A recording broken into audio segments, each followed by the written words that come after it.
The Dark Angels hold the distinction of being the first of the Emperor's Space Marine legions, earning them the numerical designation of the First Legion and a place of honor that would forever mark their identity.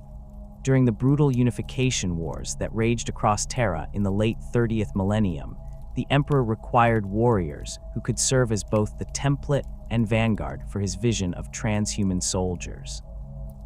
The Proto-Astartes, who would become the Dark Angels, emerged from the Emperor's laboratories beneath the Himalaysian mountains, their gene seed crafted from the genetic material of a Primarch who had yet to be found.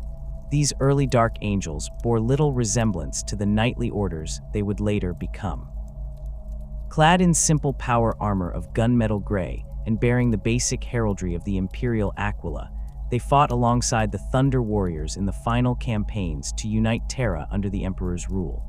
Their role as prototype Astartes meant they served as test subjects for new equipment, tactics, and organizational structures that would later be refined and distributed among the other legions.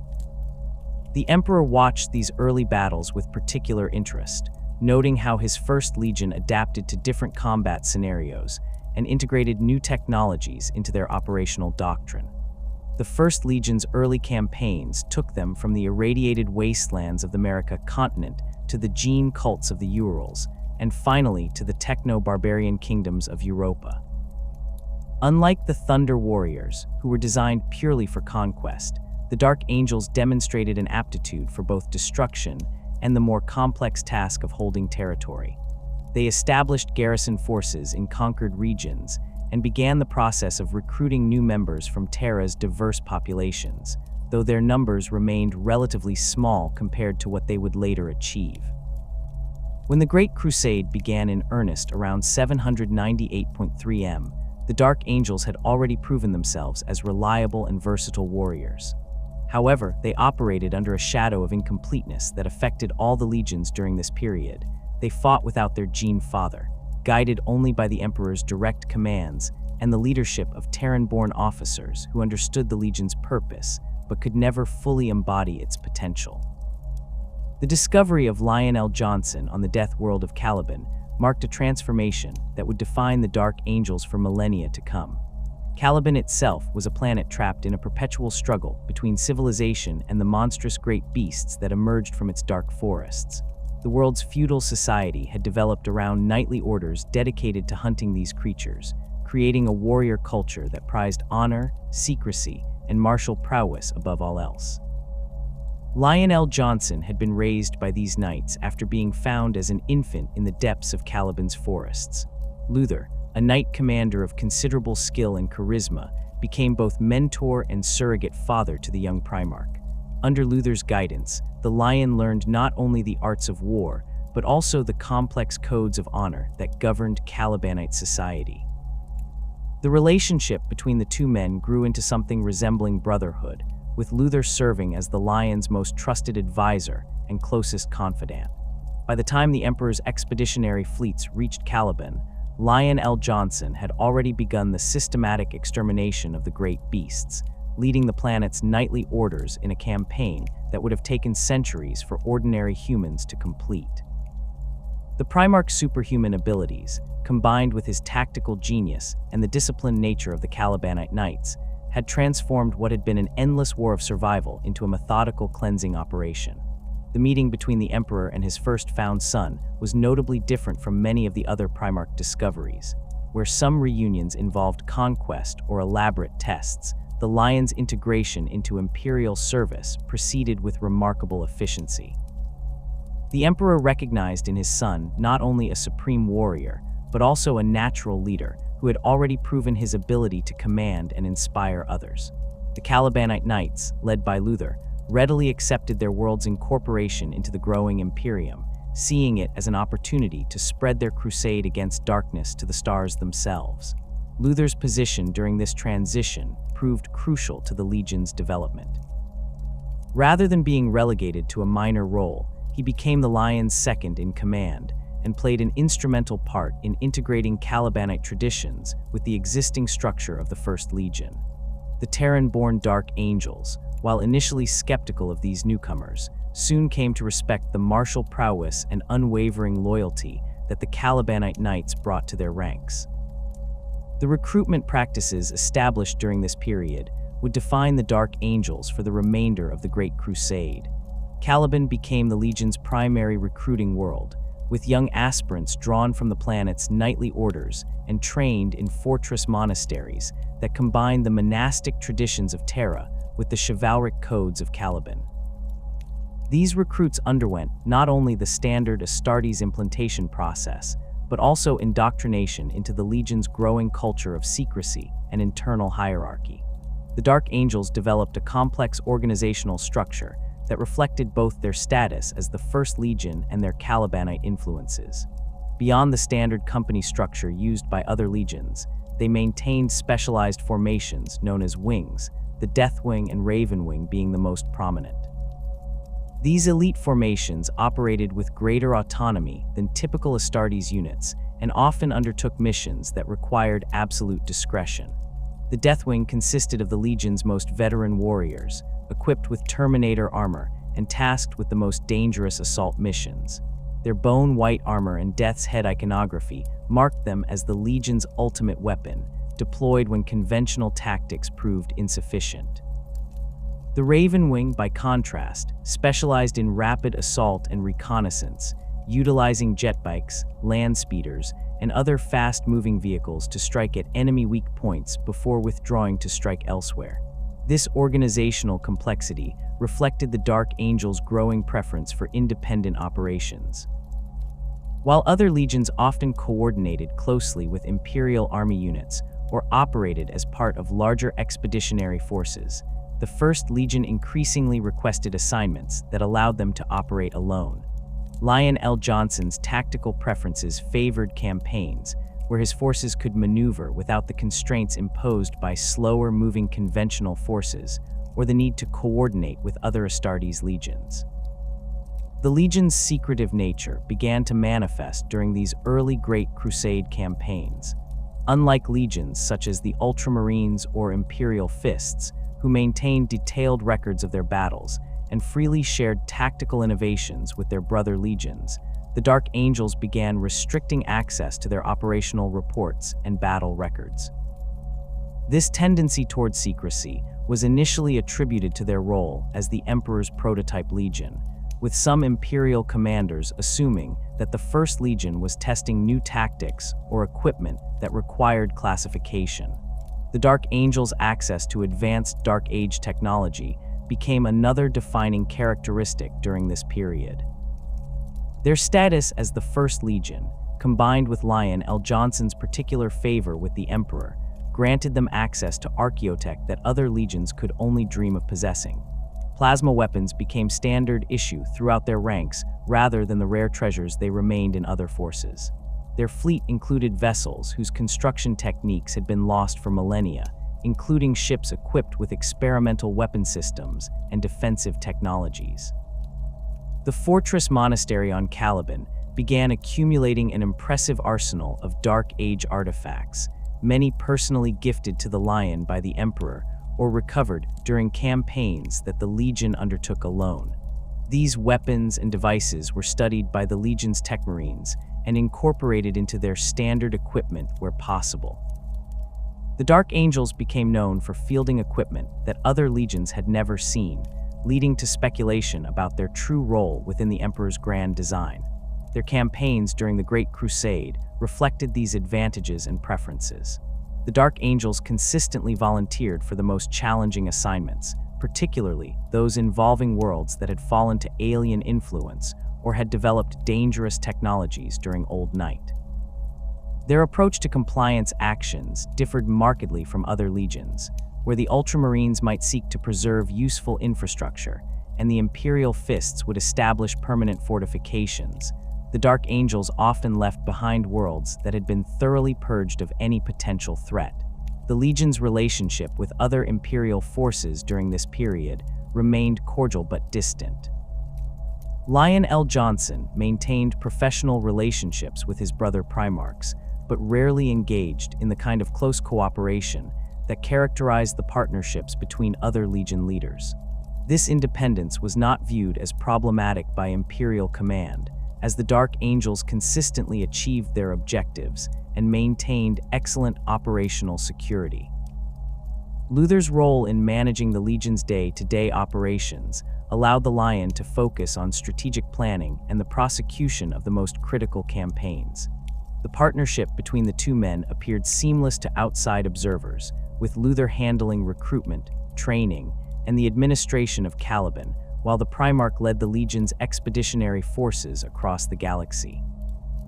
This division of responsibilities enabled the Dark Angels to maintain their rapid operational tempo, while ensuring that their home world continued to produce the high-quality recruits that the Legion required.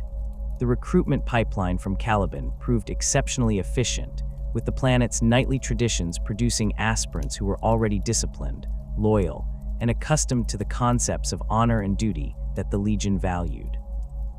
These recruits adapted quickly to Astartes training and showed particular aptitude for the kind of independent thinking and tactical flexibility that the Dark Angels' operational doctrine demanded. As the Great Crusade progressed, the Dark Angels established a reputation as the Legion to call upon when a campaign required absolute success regardless of the cost. Their willingness to undertake missions that other forces might consider too dangerous or morally ambiguous made them invaluable to Imperial commanders who faced seemingly impossible objectives. This reputation, combined with their growing arsenal of advanced weapons and their preference for operating without oversight, began to set them apart from their brother legions in ways that would prove significant in the years to come. The world that would forge the character of the Dark Angels existed as a realm caught between light and shadow, where noble knights rode forth from towering castles to battle horrors that emerged from primordial forests. Caliban presented a study in contrasts that would profoundly influence the Legion's development. Its civilized settlements stood as islands of order, surrounded by vast wilderness areas that harbored creatures from humanity's darkest nightmares. The planet's feudal structure had evolved over millennia of constant warfare against the great beasts. Unlike the typical feudal worlds that the Great Crusade encountered, where nobles fought primarily against each other, Caliban's aristocracy had united around a single, overwhelming threat. The great beasts, massive predators that combined the worst aspects of reptilian cunning, feline agility, and ursine strength, emerged from the deep forests in endless waves. These creatures stood twice the height of a man, their scaled hides resistant to conventional weapons, and their intelligence far exceeding that of ordinary animals. Some specimens displayed pack-hunting behaviors that suggested a disturbing level of coordination, while others possessed unique abilities that defied rational explanation. The knightly orders that arose to combat these threats operated under a strict hierarchical system that emphasized martial prowess, unwavering loyalty, and absolute dedication to the protection of humanity. Each order maintained its own fortress monastery, complete with training grounds, armories, and libraries containing centuries of accumulated knowledge about beast hunting techniques. The knights themselves wore power armor of ancient design, their suits passed down through generations and constantly maintained by skilled artificers who understood only fragments of the technology they preserved. These orders competed fiercely for honor and recognition, leading expeditions deep into the forest to track down particularly dangerous beasts or to establish new settlements in cleared areas. The most successful knights earned the right to bear heraldic devices that told the story of their victories, with some suits of armor displaying dozens of beast skulls and trophy plaques that chronicled decades of successful hunts. The competition between orders drove innovation in tactics and equipment, as each group sought to develop new methods for dealing with the ever-evolving threat posed by the great beasts. The Order represented the pinnacle of this warrior society, having established itself as the premier knightly organization through a combination of superior training methods, advanced equipment, and exceptional leadership. Under Luther's guidance, the Order had developed hunting techniques that other groups struggled to replicate, utilizing coordinated assault patterns and specialized weapons that proved particularly effective against the largest and most dangerous beasts. Luther himself embodied the ideal of Calibanite knighthood, a warrior scholar who combined tactical brilliance with personal courage, and an unwavering commitment to protecting humanity from the darkness that threatened to consume their world. The fortress monastery of Alduruk served as the Order's primary stronghold and represented the most impressive architectural achievement on Caliban. Built into the side of a mountain overlooking the Northwolds, Alduruk combined defensive necessity with monastic tradition in ways that would later influence Dark Angel's fortress monastery design throughout the galaxy. The structure's lower levels housed armories containing weapons dating back to the Dark Age of technology, while its upper reaches contained libraries, training halls, and meditation chambers where knights studied the philosophical aspects of their calling.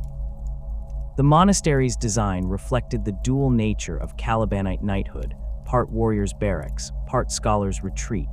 Knights spent equal time in physical training and intellectual pursuits, studying not only combat techniques, but also the natural philosophy that helped them understand their enemies. The great beasts exhibited behaviors that suggested intelligence and planning, requiring hunters who could think as well as fight. This emphasis on combining martial prowess with intellectual development created warriors who approached problems from multiple angles, a trait that would serve the Dark Angels well during their later campaigns across the galaxy.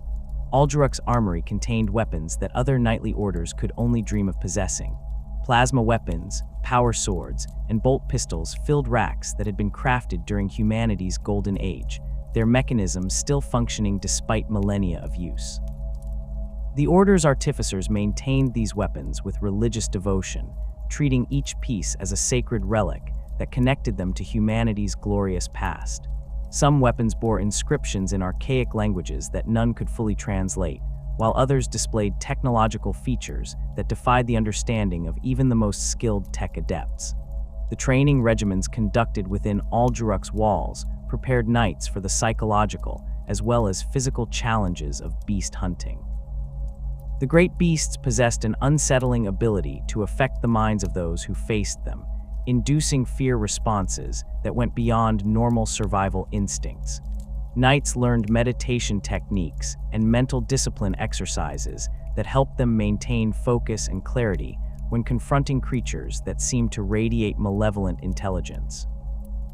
These practices created warriors who could face horror without flinching, a quality that would prove essential when the Dark Angels later encountered the worst that the galaxy had to offer. The warrior-monk traditions that developed within the Order emphasized secrecy and compartmentalized knowledge as essential tools for maintaining operational security. Different ranks within the organization possessed access to different levels of information about beast behavior, hunting techniques, and the locations of particularly dangerous creatures. This hierarchical approach to information sharing prevented enemy intelligence from compromising entire operations, while ensuring that each knight received exactly the knowledge needed to fulfill his assigned role. Luther's leadership style combined the best aspects of military command with the wisdom of a philosopher-teacher. He understood that fighting the great beasts required more than simple courage and martial skill. It demanded warriors who could adapt to constantly changing circumstances and think creatively when conventional tactics failed.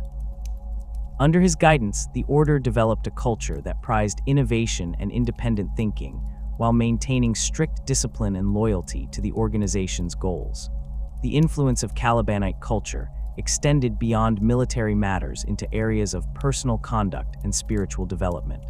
Knights followed codes of honor that emphasized personal integrity, protection of the innocent, and the pursuit of perfection in all endeavors. These codes created warriors who saw their calling as something greater than mere soldiering. They viewed themselves as guardians of humanity's future, standing watch against forces that threatened to drag their species back into barbarism. However, beneath Caliban's surface nobility lay secrets that would eventually consume the world and split the Dark Angel's legion. The planet's connection to chaos corruption ran deeper than any of its inhabitants suspected, woven into the very fabric of the world's ecosystem through influences that predated human settlement by millions of years. The great beasts themselves represented only the most visible manifestation of this taint, creatures spawned by energies that seeped up from the planet's core and transformed the deep forests into breeding grounds for abomination. The Ouroboros, as scholars would later name the chaos influence that permeated Caliban's wilderness areas, operated through subtle corruption rather than overt manifestation. The deep forests pulsed with malevolent energy that affected both plant and animal life, creating an ecosystem where predators grew larger and more intelligent, while vegetation took on characteristics that defied natural law. Trees in the deepest parts of the forest displayed bark patterns that resembled screaming faces, while certain clearings emanated psychic emanations that could drive unprepared minds to madness. This corruption influenced the great beasts in ways that the planet's inhabitants never fully understood. The creatures' intelligence and coordination abilities stemmed not from natural evolution, but from their exposure to chaos energies that enhanced their cognitive functions, while twisting their physical forms into increasingly monstrous configurations. Some beasts displayed mutations that seemed to serve no survival purpose, growing additional limbs or sensory organs that appeared designed more for intimidation than practical advantage. The knightly orders unknowingly contributed to the spread of this corruption through their trophy-taking practices. Beast skulls and hide trophies carried trace amounts of chaos taint that accumulated within the fortress monasteries over generations, creating focal points for malevolent influence that gradually affected the warriors who lived and trained in these locations. The corruption worked slowly and subtly, influencing thoughts and emotions in ways that its victims attributed to natural psychological responses rather than external manipulation. Certain locations on Caliban served as particularly potent sources of corruption, though their true nature remained hidden from the planet's defenders. Ancient ruins scattered throughout the deep forests contained artifacts and inscriptions that predated human settlement, relics of civilizations that had fallen to the same influences that now threatened Caliban's knights.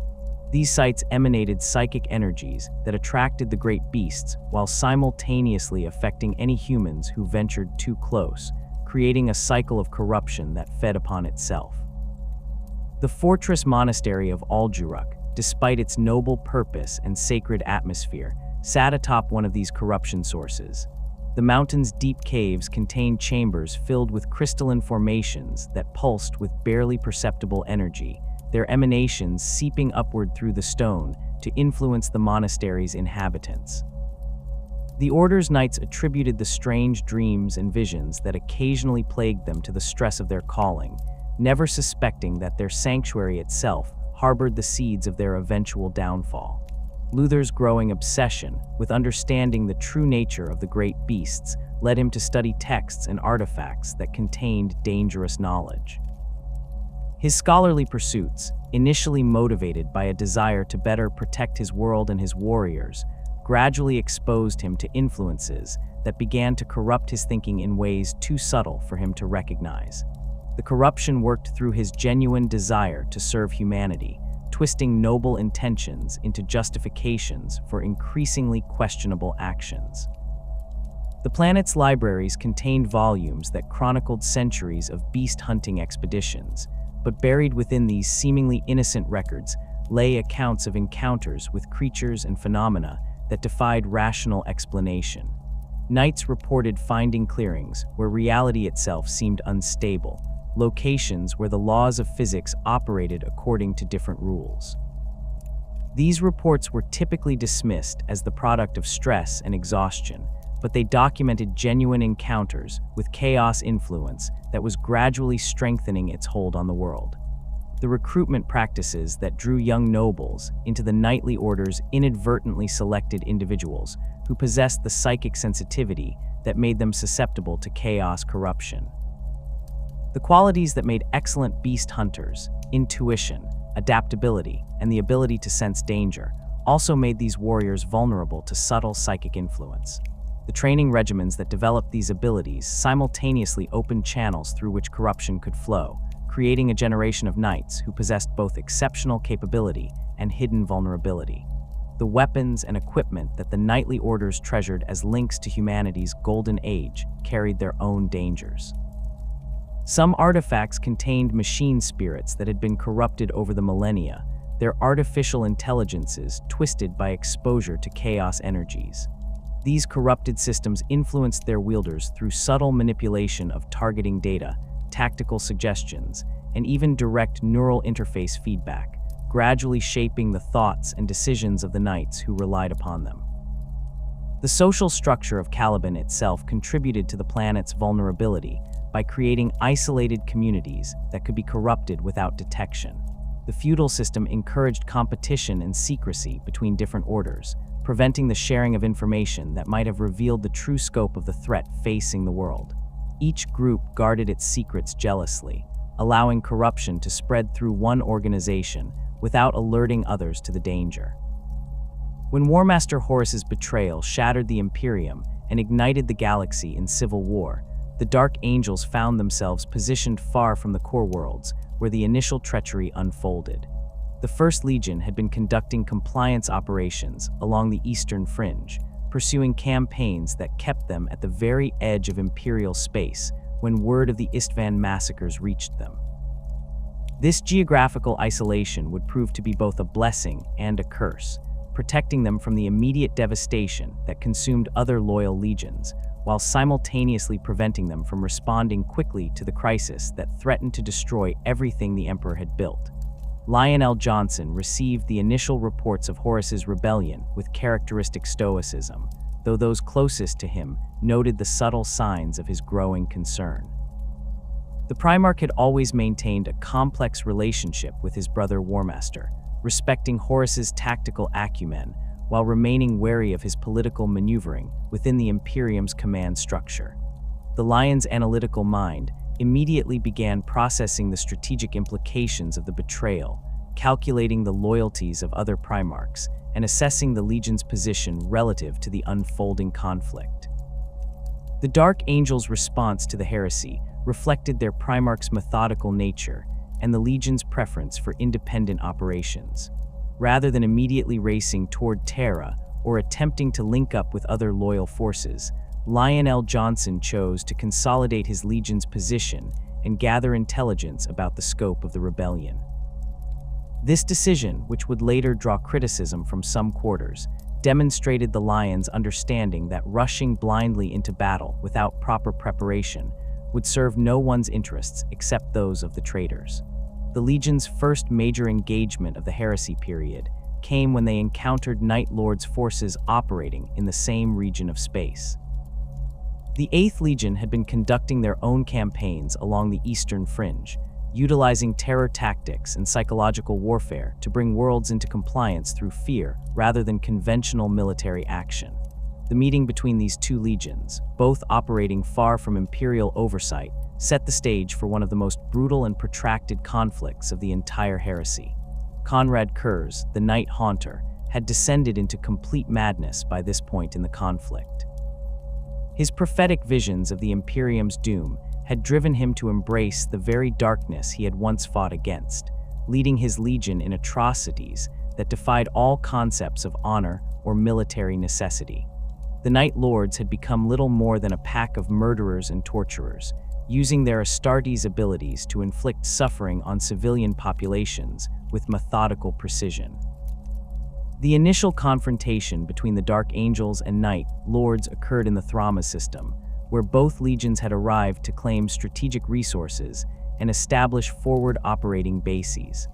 The system's location made it a natural choke point for controlling access to several subsectors, and both Primarchs recognized its value for their respective strategic objectives. What began as a territorial dispute quickly escalated into a full-scale war that would consume both legions for the better part of 3 years. The Thrama's Crusade, as Imperial historians would later name this conflict, showcased the Dark Angels' tactical doctrine in ways that few other engagements had previously allowed. Fighting against fellow Astartes required different approaches than the compliance actions and alien extermination campaigns that had characterized most of their Great Crusade experience. The Night Lords possessed the same basic capabilities as the Dark Angels, forcing both sides to rely on superior strategy, specialized equipment, and tactical innovation rather than simple overwhelming force. Lion L. Johnson approached the campaign with the methodical precision that characterized all his military endeavors. He divided his forces into multiple strike groups that could operate independently while maintaining coordination through a complex communication network that the Night Lords found difficult to intercept or disrupt. Each strike group possessed sufficient firepower and specialist capabilities to engage Night Lords formations of similar size, while the overall coordination allowed the Dark Angels to concentrate superior force at decisive points when opportunities arose. The Dark Angels' access to advanced archaeotech proved crucial during the early phases of the campaign. Their plasma weapons provided significant advantages in ship-to-ship combat, where the Night Lord's preference for boarding actions and close-quarters fighting could be negated by superior firepower at range. Dark Angels' vessels could engage Night Lord's ships from distances that prevented effective retaliation, systematically weakening enemy formations before closing to finish off damaged vessels. The Deathwing and Ravenwing formations demonstrated their specialized capabilities throughout the Thramma's conflict. Deathwing Terminators proved particularly effective in boarding actions, their Terminator armor providing protection against the Night Lord's preferred weapons, while their own Storm Bolters and Power Fists could devastate enemy formations in the confined spaces of starship corridors. The psychological impact of these bone-white armored giants advancing through smoke and darkness often broke Night Lord's resistance before actual combat began. Ravenwing formations excelled in the rapid strike missions that characterized much of the Thramma's fighting. Their jet bikes and land speeders could penetrate Night Lord's defensive positions, eliminate key targets, and withdraw before enemy reinforcements could respond. The mobility advantage provided by their specialized equipment allowed small Ravenwing forces to tie down much larger Night Lords formations, creating opportunities for heavier Dark Angels units to strike elsewhere. The conflict's brutality escalated as both sides adapted to their opponent's tactics and capabilities. The Night Lord's terror tactics proved less effective against Astartes' opponents, who had been trained to resist fear and psychological manipulation, forcing them to rely more heavily on conventional military strategies for which they were less well prepared. Conversely, the Dark Angels discovered that their usual methodical approach required modification when facing opponents who actively sought to disrupt their planning through unpredictable and seemingly irrational actions.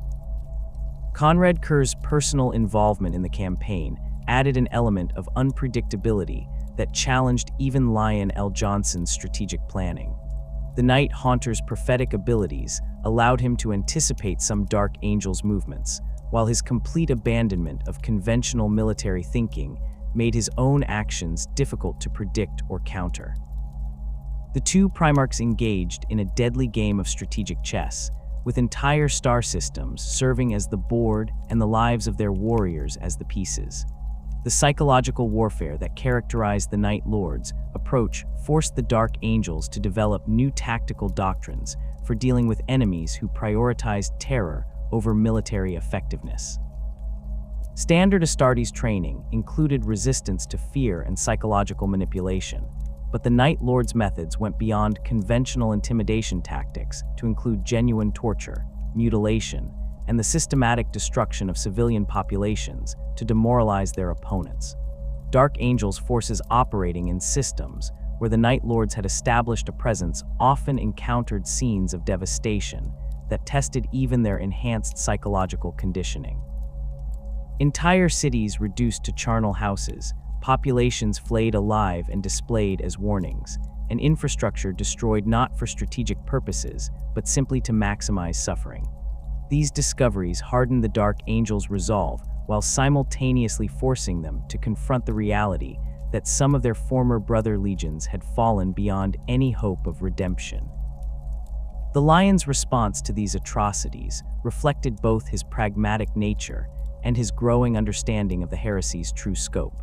Rather than allowing his warriors to be consumed by rage or desire for revenge, he channeled their anger into more effective military action. Dark Angels' forces began adopting increasingly ruthless tactics of their own, not out of cruelty, but from recognition that showing mercy to the Night Lords would only result in more innocent deaths. The campaign's turning point came when Lionel Johnson successfully predicted one of Conrad Kerr's strategic moves and positioned Dark Angel's forces to exploit the Night Haunter's overconfidence. A carefully orchestrated series of feints and false intelligence led Kerrs to commit the majority of his legion to an assault on what he believed to be the Dark Angel's primary supply base. Instead, he found a trap that cost the Night Lords nearly a third of their effective strength and left several of their most experienced commanders dead or severely wounded. This victory demonstrated the Dark Angel's superior strategic planning and coordination capabilities, but it also revealed the extent to which the Night Lords had been weakened by their descent into madness and brutality. Disciplined military units could be predicted and countered through conventional strategic thinking, but the Night Lords' increasing randomness and internal dysfunction made them as dangerous to themselves as to their enemies. The aftermath of the major engagement saw both legions reassessing their strategic positions and objectives. The Night Lords had suffered casualties they could not easily replace, while the Dark Angels had learned valuable lessons about fighting corrupted Astartes that would serve them well in future conflicts. However, the campaign had also consumed resources and time that the Dark Angels could have used to support other loyal forces or respond to developments elsewhere in the galaxy. Throughout the Thramma's crusade, Lionel Johnson maintained communication with other loyal Primarchs and Imperial commanders, though the distances involved and the disruption of standard communication networks made coordination difficult. The reports he received painted an increasingly grim picture of the heresy's progress, with traitor forces advancing toward Terra, while loyal legions found themselves scattered and unable to coordinate effective resistance. The Lion's relationship with his brother Primarchs during this period reflected the complex political dynamics that had always characterized interactions between the Emperor's sons. His natural independence and preference for operating without oversight sometimes put him at odds with other loyal Primarchs who favored more cooperative approaches to the crisis. These tensions would manifest most clearly in his interactions with Leman Russ and the Space Wolves, where personal animosity and conflicting strategic philosophies created friction that weakened the overall loyalist cause. The famous confrontation between Lionel Johnson and Leman Russ occurred when both Primarchs found themselves operating in the same sector and disagreed fundamentally about how to respond to intelligence regarding traitor movements. Russ favored an immediate assault that would demonstrate loyalist resolve and potentially disrupt traitor plans, while the Lion advocated for a more cautious approach that would gather additional intelligence before committing to action. Their disagreement escalated into a personal duel that lasted for hours and left both Primarchs unconscious from exhaustion and injury. The fight accomplished nothing beyond demonstrating that even in the face of existential crisis, the Emperor's sons remained capable of allowing personal pride to override strategic necessity. The incident became symbolic of the coordination problems that plagued loyalist forces throughout the heresy, with individual commanders pursuing their own agendas rather than subordinating themselves to unified command. The political ramifications of the Dark Angel's extended campaign against the Night Lords began to manifest as other Imperial forces questioned why the First Legion remained engaged in what appeared to be a sideshow, while Terra itself came under threat. Critics argued that Lionel Johnson's decision to pursue the Thramma's crusade represented a failure to prioritize the defense of the Imperium's heart over personal or Legion-specific objectives. These criticisms failed to account for the strategic realities that the Lion faced during this period.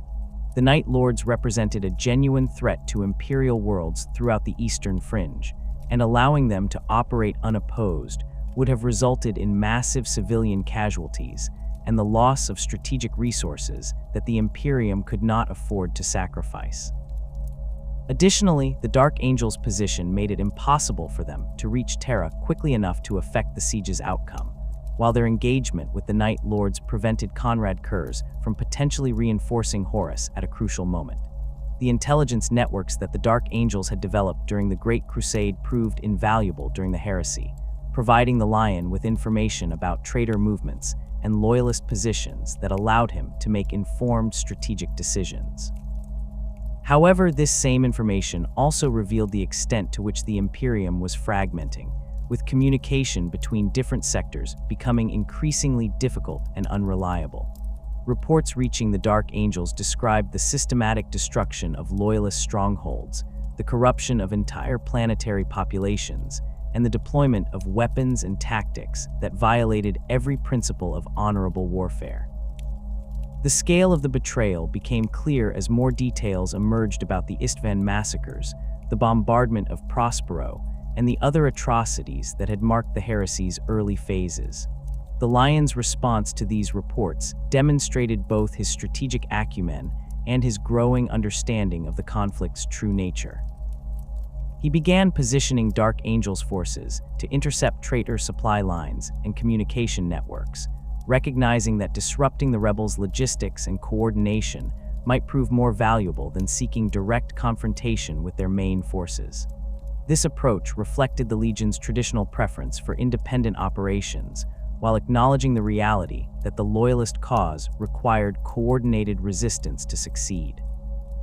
The extended nature of the Thrama's crusade also allowed the Dark Angels to test and refine tactical innovations that would serve them well in future conflicts. Fighting against fellow Astartes required different approaches than their previous enemies, and the Legion's adaptation to these new challenges demonstrated the flexibility and tactical sophistication that had always characterized their operations.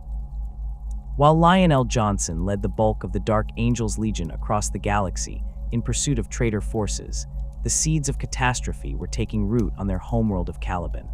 Luther, left behind to oversee the planet's defense and continue recruiting operations, found himself commanding a garrison force composed primarily of newly inducted Astartes who had not yet proven themselves worthy of joining their Primarch's expeditionary campaigns. This arrangement, initially conceived as a practical necessity for maintaining the Legion's recruitment pipeline, gradually evolved into something far more dangerous as the years of separation stretched on. The warriors stationed on Caliban during the heresy represented a cross-section of the Legion's newer members, many of whom had completed their transformation into Astartes, but lacked the combat experience and proven loyalty that would have earned them places aboard the fleet. These Marines included recent graduates from the fortress monasteries, warriors recovering from injuries sustained in previous campaigns, and a significant number of Terran-born Dark Angels who had been deemed less suitable for the specialized operations that increasingly characterized the Legion's activities. Luther's position as commander of these forces placed him in an increasingly difficult situation as the heresy progressed. Reports from the ongoing campaigns reached Caliban sporadically, often months out of date, and filtered through multiple layers of imperial bureaucracy that stripped away crucial context and detail. The garrison received fragments of information about the Dark Angels' victories against the Night Lords, but they remained largely ignorant of the broader strategic situation or the true scope of the crisis engulfing the Imperium. The psychological impact of this isolation began to manifest in subtle ways throughout the Calibanite garrison. Warriors who had expected to prove themselves in glorious battle alongside their Primarch instead found themselves relegated to training duties, fortress maintenance, and the mundane tasks of planetary defense.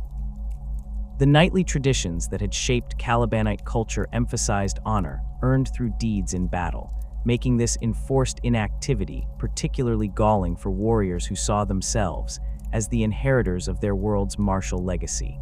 Luther himself became increasingly consumed by resentment as the separation from Lionel Johnson continued. The man who had once served as the Primarch's closest advisor and most trusted lieutenant now found himself effectively exiled to a backwater world, while his former pupil led the Legion to glory among the stars. The rational part of Luther's mind understood the necessity of maintaining Caliban's defenses and recruitment operations, but his emotions responded to what felt like deliberate marginalization and dismissal. The corruption that had long festered beneath Caliban's surface began to exploit these psychological vulnerabilities with increasing success. The malevolent influences that permeated the planet's deep forests had been contained, but never eliminated by the great beast hunts, and they now found new vectors for their insidious work among the frustrated and isolated Astartes garrison. The corruption worked slowly and subtly, amplifying existing grievances and gradually twisting noble intentions into justifications for rebellion. The fortress monastery libraries became focal points for this corruption, as Luther and his followers delved deeper into forbidden texts in search of knowledge that might help them understand their situation and find ways to prove their worth. Ancient volumes that chronicled the pre-imperial history of Caliban contained references to powers and entities that promised strength and recognition to those brave enough to embrace them. These texts, which had been preserved as historical curiosities, now took on new significance as potential sources of practical power. Luther's scholarly nature, which had once made him an effective teacher and administrator, now worked against him as he pursued increasingly dangerous lines of research. His genuine desire to understand the forces that had shaped Caliban's history led him to experiment with techniques and rituals that he believed would unlock the planet's hidden potential. The corruption influenced his interpretation of these discoveries, making dangerous practices seem reasonable and necessary while obscuring their true cost. The warriors under Luther's command began to change as the corruption spread through their ranks. Physical mutations appeared gradually, starting with minor alterations that could be explained as natural variation or the result of training injuries. Enhanced strength and reflexes seemed like positive developments, evidence that their isolation was actually allowing them to develop capabilities that their fleet-based brothers lacked. The psychological changes proved more subtle but ultimately more significant, as loyalty to the Legion and the Emperor gradually gave way to personal devotion to Luther and his vision of Caliban's destiny. The recruitment practices that had once produced exemplary Dark Angels began to reflect these changes, as the corruption influenced the selection and training of new aspirants. Young nobles who displayed particular sensitivity to the psychic emanations that permeated certain areas of the planet found themselves fast-tracked through the recruitment process, their unusual abilities viewed as assets rather than potential dangers. The training regimens incorporated meditation techniques and mental exercises that opened the recruits' minds to influences they were not equipped to resist. The weapons and equipment stored within Caliban's fortress monasteries became conduits for corruption, as the malevolent influences that had infected the planet's defenders began to affect the machine spirits of ancient devices. Plasma weapons that had functioned reliably for millennia began to exhibit subtle behavioral changes, their targeting systems displaying preferences for certain types of targets, while their power output fluctuated in ways that seemed to respond to their wielders' emotional states. These changes went largely unnoticed initially, attributed to the natural degradation that affected all archaeotech over time. The communication networks that connected Caliban to the broader Imperium became increasingly unreliable as the corruption spread, though the garrison attributed these failures to the general breakdown of Imperial infrastructure during the heresy. Messages from Lionel Johnson arrived less frequently and often contained gaps or distortions that made their content difficult to interpret. Luther began to suspect that these communication problems were intentional, evidence of a deliberate campaign to isolate Caliban and prevent its defenders from learning the truth about the Legion's activities. Reports of the Dark Angels' victories in the Thramma's crusade reached Caliban in fragmented form, often accompanied by casualty lists that seemed to suggest the fleet-based forces were suffering heavy losses while achieving Pyrrhic victories. Luther's interpretation of these reports was influenced by his growing paranoia and resentment, leading him to conclude that Lionel Johnson was deliberately sacrificing the Legion's strength in pursuit of personal glory, while keeping the most capable warriors away from Caliban to prevent them from challenging his authority. The training programs conducted on Caliban during this period began to incorporate techniques and philosophies that diverged significantly from standard Dark Angels doctrine. Luther introduced combat methods that emphasized individual achievement over unit cohesion, encouraging competition between warriors that sometimes escalated into actual violence. These changes were presented as innovations designed to produce more effective fighters, but they actually served to break down the bonds of brotherhood and mutual loyalty that had traditionally held the Legion together. The fortress monasteries themselves underwent physical modifications as Luther and his followers sought to unlock what they believed were hidden capabilities built into their ancient architecture. Chambers that had been sealed for centuries were opened and converted into meditation halls where warriors practiced techniques that they believed would enhance their psychic abilities. The crystalline formations discovered in the deep caves beneath some monasteries were incorporated into these new facilities, their strange emanations viewed as sources of power rather than potential dangers. The relationship between the Calibanite garrison and the planet's civilian population began to deteriorate as the corruption influenced the Astartes' behavior and decision-making. Warriors who had once viewed themselves as protectors of humanity began to see the civilians as inferior beings whose opinions and welfare were irrelevant to the greater destiny that awaited Caliban. This attitude manifested in increasingly harsh treatment of civilian populations and the appropriation of resources for military purposes without regard for the impact on local communities. The knightly orders that had not been incorporated into the Astartes recruitment pipeline found themselves marginalized and eventually suppressed as Luther consolidated his control over the planet. These traditional warriors, who had maintained the old ways of fighting the great beasts, represented a potential source of resistance to the changes taking place within the garrison.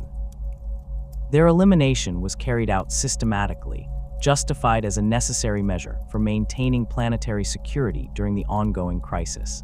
The corruption's influence extended to the very environment of Caliban, as the barriers that had contained the malevolent forces within the deep forests began to weaken. Great beasts that had been thought extinct began to reappear in greater numbers, and with enhanced capabilities, their forms twisted by exposure to energies that defied natural law. Rather than viewing these creatures as threats to be eliminated, Luther and his followers began to see them as allies in their struggle against what they perceived as imperial oppression. The final stages of Luther's fall from grace accelerated as news of the siege of Terra reached Caliban through fragmented and distorted reports. The garrison learned that Horus had been defeated and the emperor mortally wounded, but the details of these events were unclear and contradictory. Luther's interpretation of this information was shaped by his growing paranoia and the corruption that now thoroughly permeated his thinking, leading him to conclude that Lionel Johnson had somehow betrayed both the emperor and the Legion for his own benefit. The preparations for what Luther now saw as an inevitable confrontation with the returning Dark Angels began in earnest as the garrison worked to fortify Caliban against assault from space. The planet's defensive systems were upgraded with weapons and technologies that incorporated corrupted archaeotech, creating defensive networks that possessed capabilities far beyond what imperial doctrine considered safe or advisable. These preparations were presented to the garrison as necessary measures for defending their homeworld against traitor forces, but they actually served to prepare Caliban for civil war within the Legion itself. The warriors who remained loyal to Luther and his vision of Caliban's destiny underwent final transformations as the corruption completed its work upon their bodies and minds. Their power armor was modified with additional systems that enhanced their combat capabilities while incorporating design elements that reflected their new allegiances. The bone white and dark green heraldry of the Dark Angels was replaced with new colors and symbols that proclaimed their independence from imperial authority and their dedication to Caliban above all other loyalties. The stage was set for catastrophe as two versions of the Dark Angels' Legion prepared for a confrontation that would determine not only the fate of Caliban, but the future character of the First Legion itself. Luther and his followers, transformed by corruption into something that retained the appearance of loyalty while serving far darker masters, awaited the return of their Primarch with weapons ready and hearts hardened against the brotherhood they had once cherished.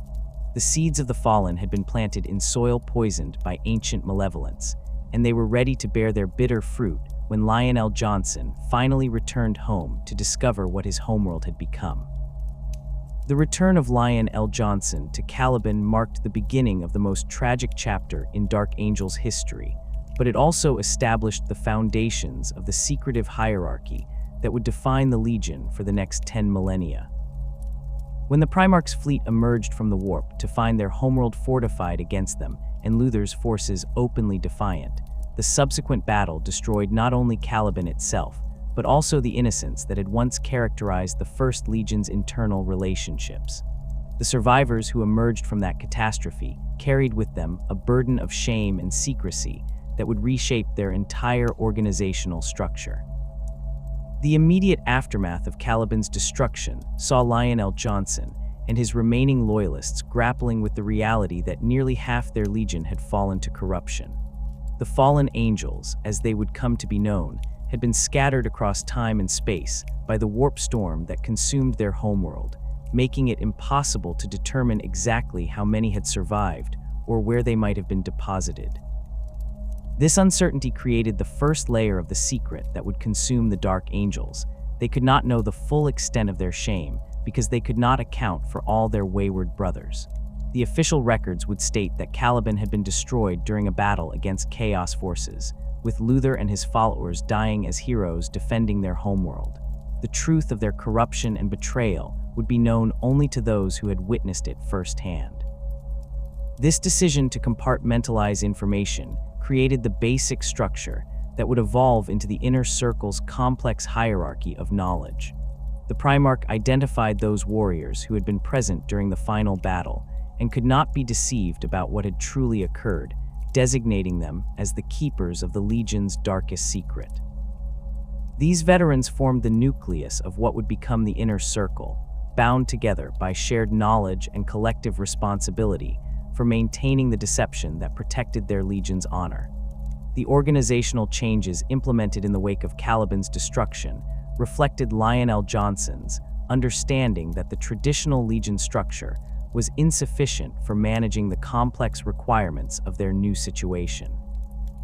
The existing company structure remained in place for routine operations, but overlaid upon it was a shadow organization that operated according to different principles and served different purposes.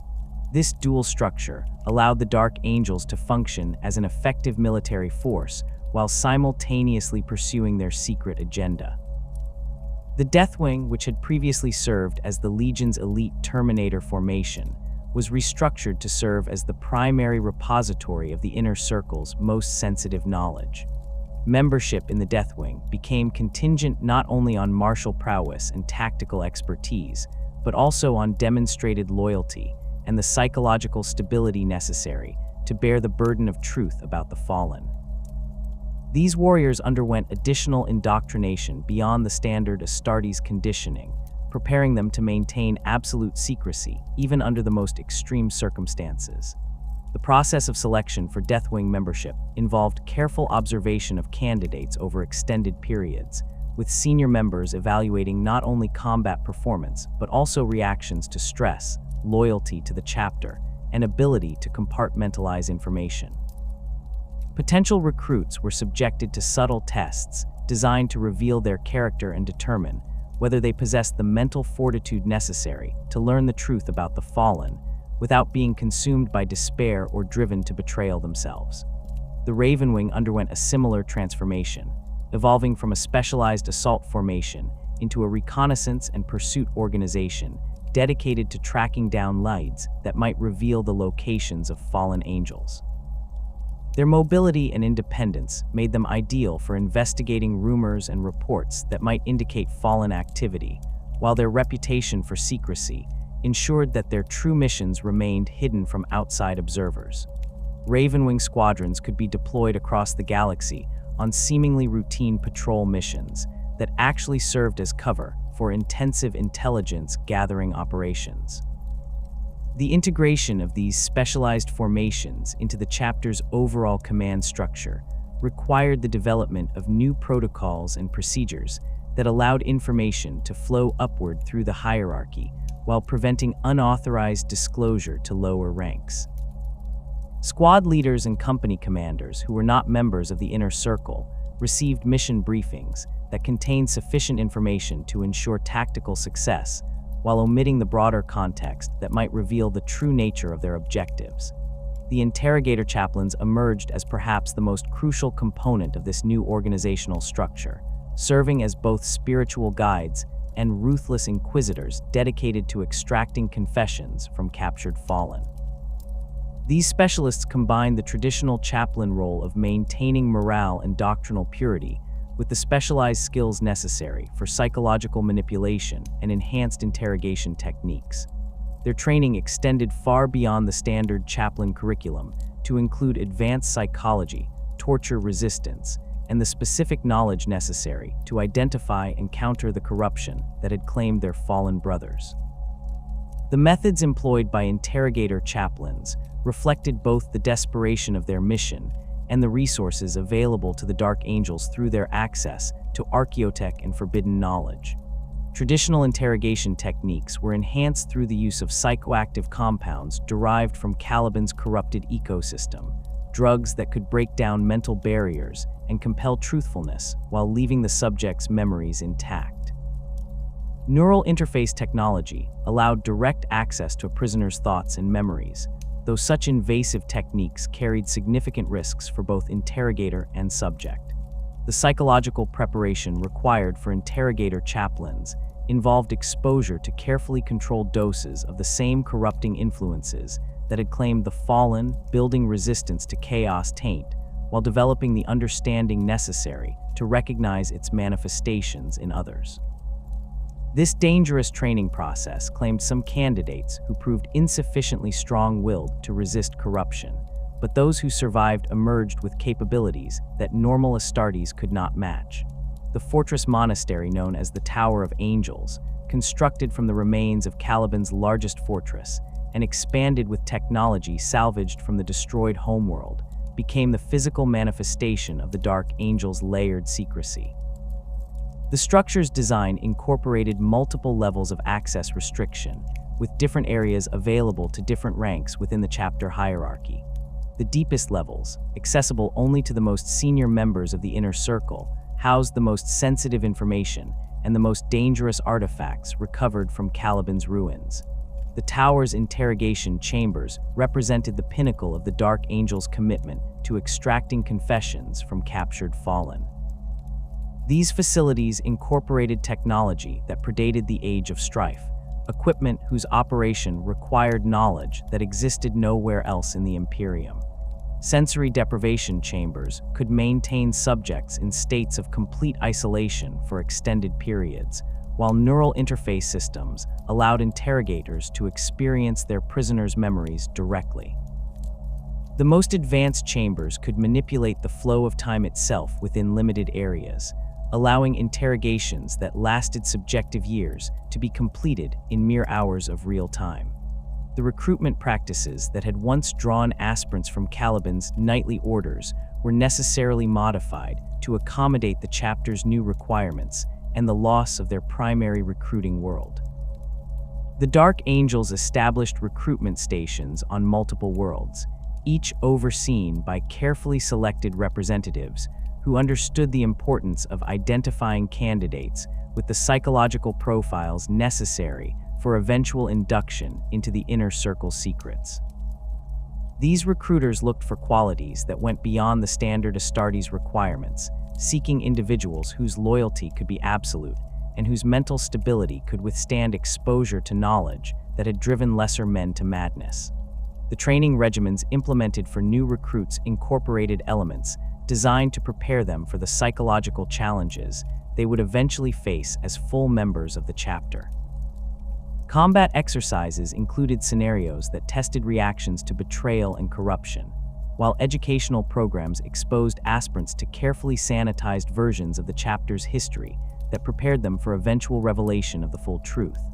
These modifications to standard Astartes training protocols were subtle enough to avoid detection by outside observers, while ensuring that Dark Angels recruits developed the mental resilience necessary for their eventual roles. The relationship between different levels of the inner circle hierarchy created a complex web of knowledge and responsibility that extended throughout the chapter's command structure.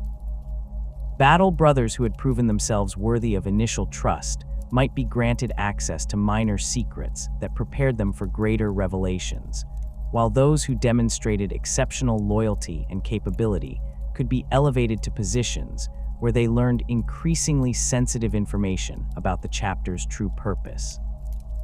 The process of advancement through these levels of knowledge was gradual and carefully controlled, with each revelation accompanied by additional oaths of secrecy and demonstrations of loyalty. Warriors who had served faithfully for decades might discover that their understanding of the chapter's history was incomplete, while others who had assumed positions of significant responsibility learned that their authority was limited by secrets they had not yet been deemed worthy to share. The psychological toll of maintaining these secrets across multiple generations of Dark Angels created internal tensions that the chapter's leadership worked constantly to manage. Warriors who knew the truth about the Fallen carried guilt and shame that affected their relationships with battle brothers who remained ignorant of the chapter's darkest secrets. The knowledge that some of their predecessors had turned traitor created paranoia and suspicion that could undermine unit cohesion if not carefully controlled. The chaplains and librarians who served the chapter developed specialized techniques for identifying and treating the psychological stress that resulted from exposure to knowledge about the Fallen.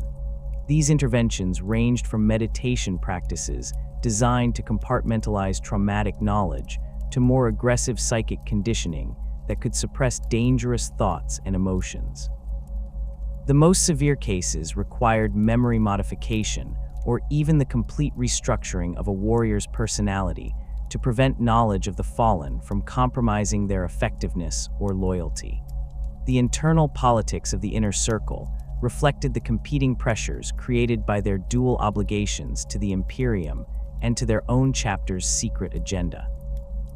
Senior members found themselves constantly balancing the need to pursue raids on fallen angels against their responsibilities as Space Marines serving the Emperor's will. Decisions about resource allocation, deployment priorities, and cooperation with other Imperial forces were filtered through considerations that remained invisible to outside observers, but dominated the thinking of those who knew the truth. The Supreme Grand Master, as the ultimate authority within the inner circle hierarchy, bore the greatest burden of knowledge and responsibility.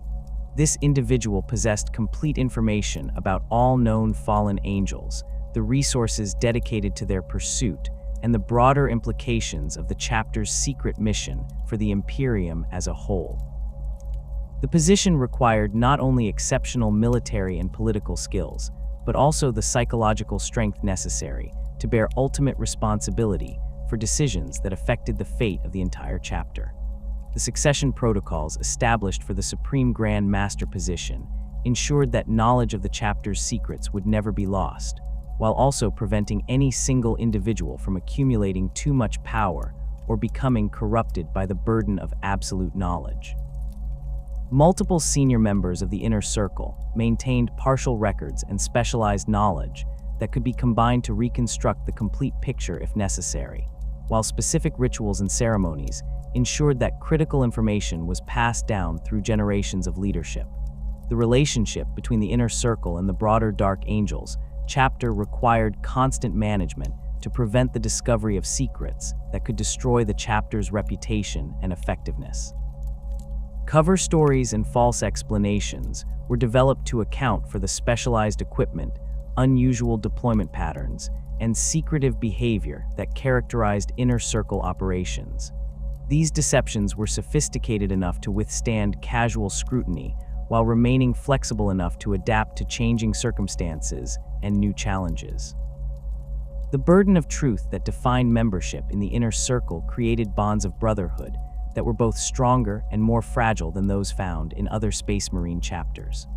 Warriors who shared knowledge of the Fallen developed relationships based on mutual dependence and shared guilt that could survive almost any external pressure, but the same secrets that bound them together also created opportunities for betrayal and corruption that required constant vigilance to prevent. The scattering of the Fallen across time and space during Caliban's destruction created a problem that would consume the Dark Angels for 10,000 years.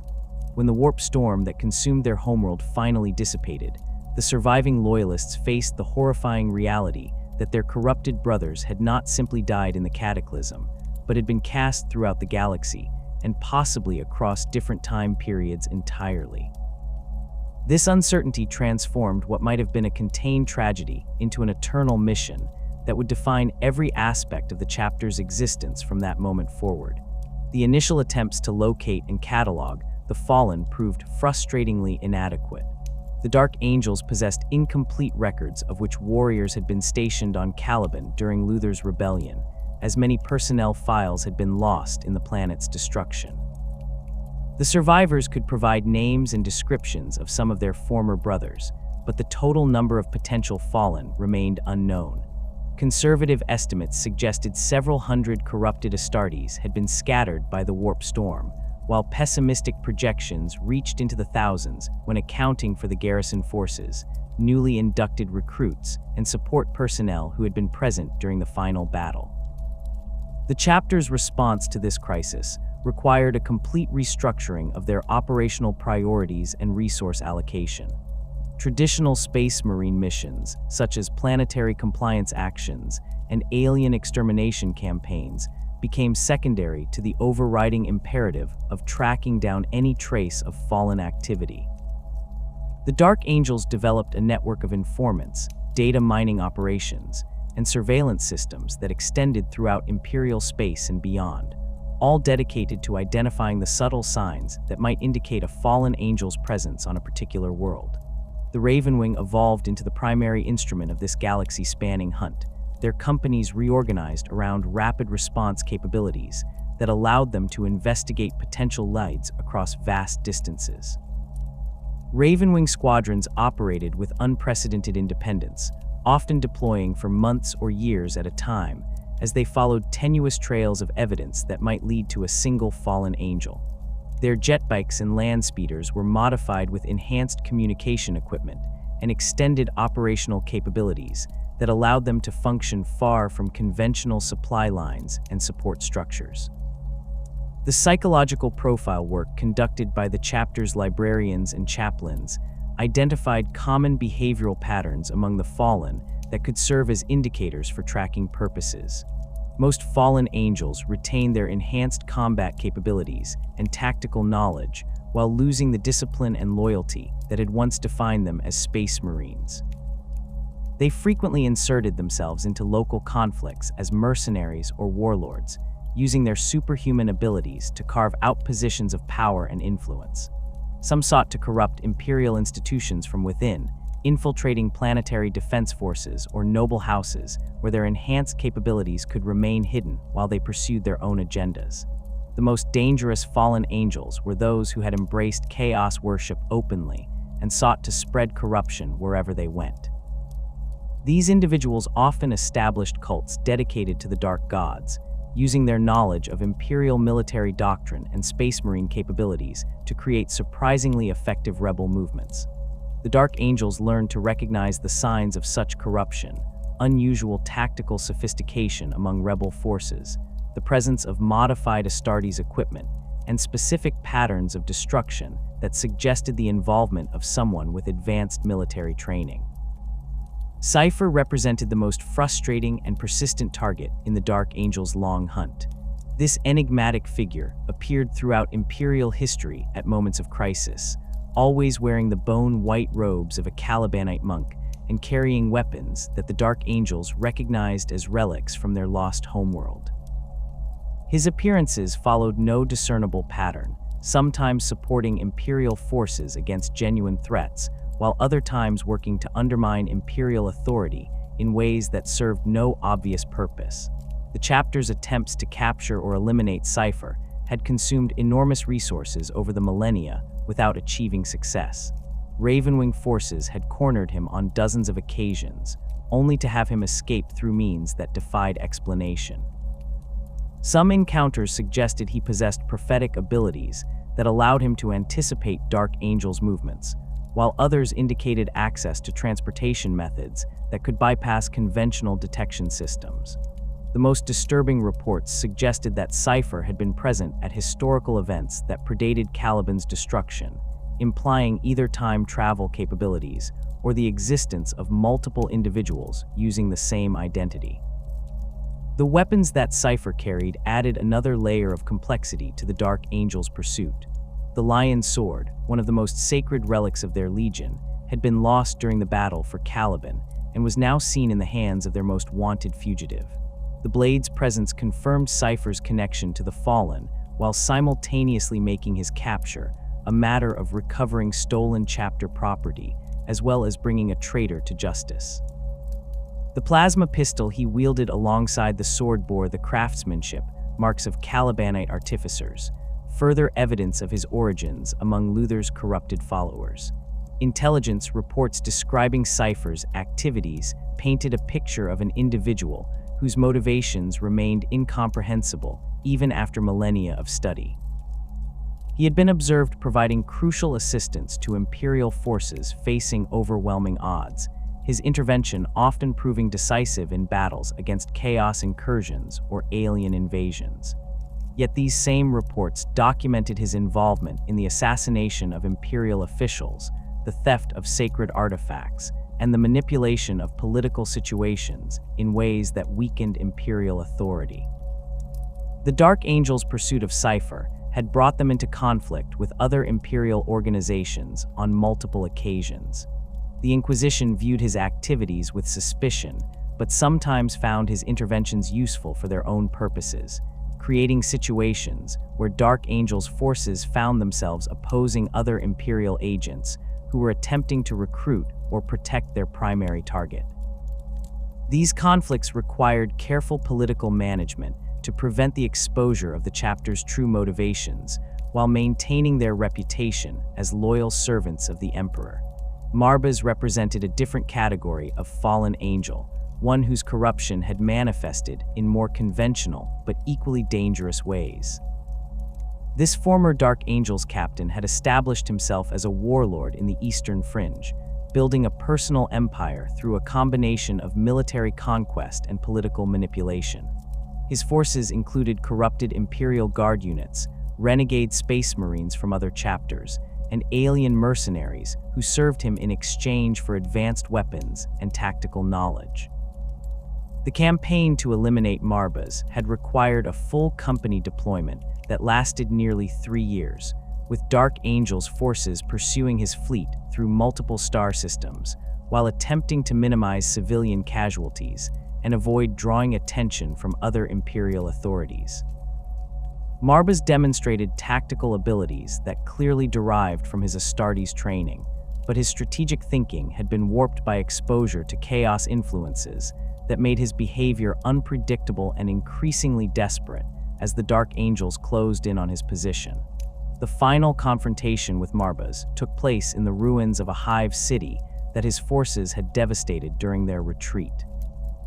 The fallen angel had established defensive positions in the city's upper spires, using civilian hostages as human shields, while his remaining followers prepared for a final stand.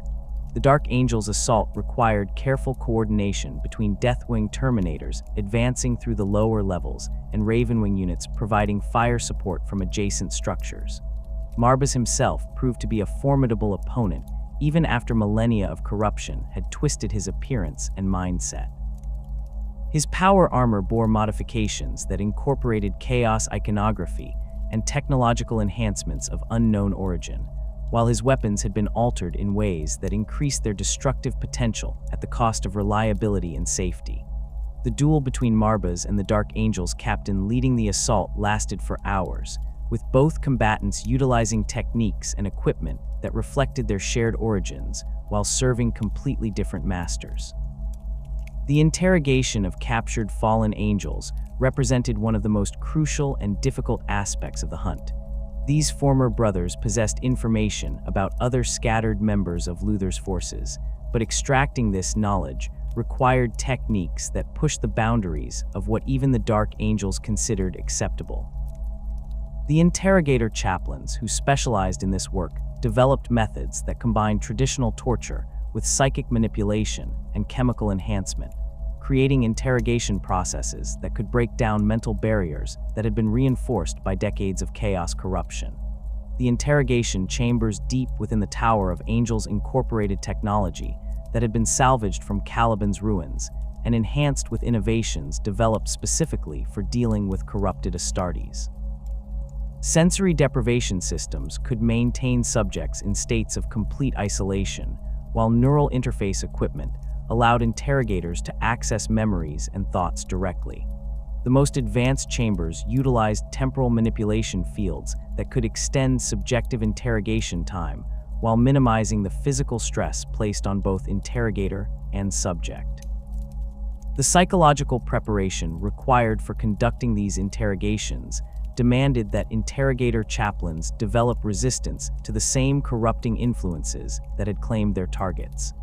This training involved controlled exposure to chaos taint under carefully monitored conditions, building immunity to corruption, while developing the understanding necessary to recognize and counter its manifestations.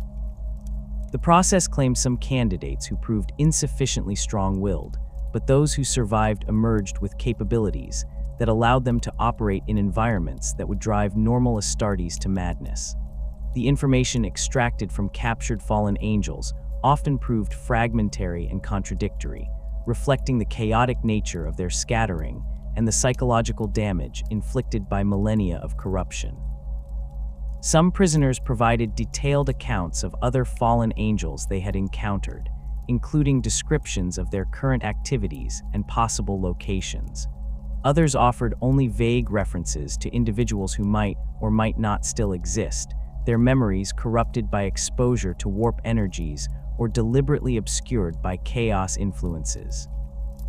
The most valuable intelligence came from fallen angels who had maintained contact with other members of Luther's scattered forces, creating networks of corrupted Astartes who shared information and resources across vast distances. These networks operated according to principles that defied conventional understanding, with communication methods that bypassed normal imperial surveillance systems and coordination mechanisms that suggested the involvement of entities from outside real space. The Dark Angel's pursuit of these networks required the development of investigative techniques that combined traditional intelligence gathering with specialized knowledge of chaos corruption and warp-based phenomena. Librarians assigned to the hunt learned to recognize the psychic signatures that fallen angels left behind when using their abilities, while tech marines developed detection equipment that could identify the specific electromagnetic patterns produced by corrupted Astartes equipment. The moral compromises required by the hunt created internal tensions that the chapter's leadership worked constantly to manage. Dark Angel's forces frequently found themselves in situations where capturing a single fallen angel required actions that resulted in significant civilian casualties or the abandonment of other Imperial forces facing desperate situations. These decisions were made according to a calculus that prioritized the chapter's secret mission above all other considerations, but the psychological cost of such choices accumulated over time and affected the mental health of the warriors involved. The most controversial incidents occurred when Dark Angel's forces withdrew from active combat zones to pursue raids on fallen angels, leaving Imperial Guard units or even other Space Marine forces to face overwhelming odds without the support they had been promised. These abandonments were typically justified through carefully crafted after-action reports that cited equipment failures, communication breakdowns, or strategic redeployments that made continued engagement impossible. The truth of these situations remained hidden within the inner circle, but the pattern of Dark Angel's unreliability became noticed by other Imperial commanders over time. The chapter's relationship with the Inquisition proved particularly complex due to the overlapping nature of their investigative activities.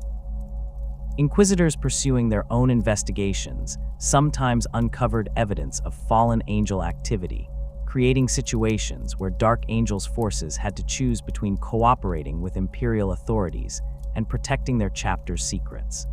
These encounters required careful political maneuvering to ensure that Inquisition investigations were redirected away from sensitive information while maintaining the appearance of full cooperation with imperial law enforcement.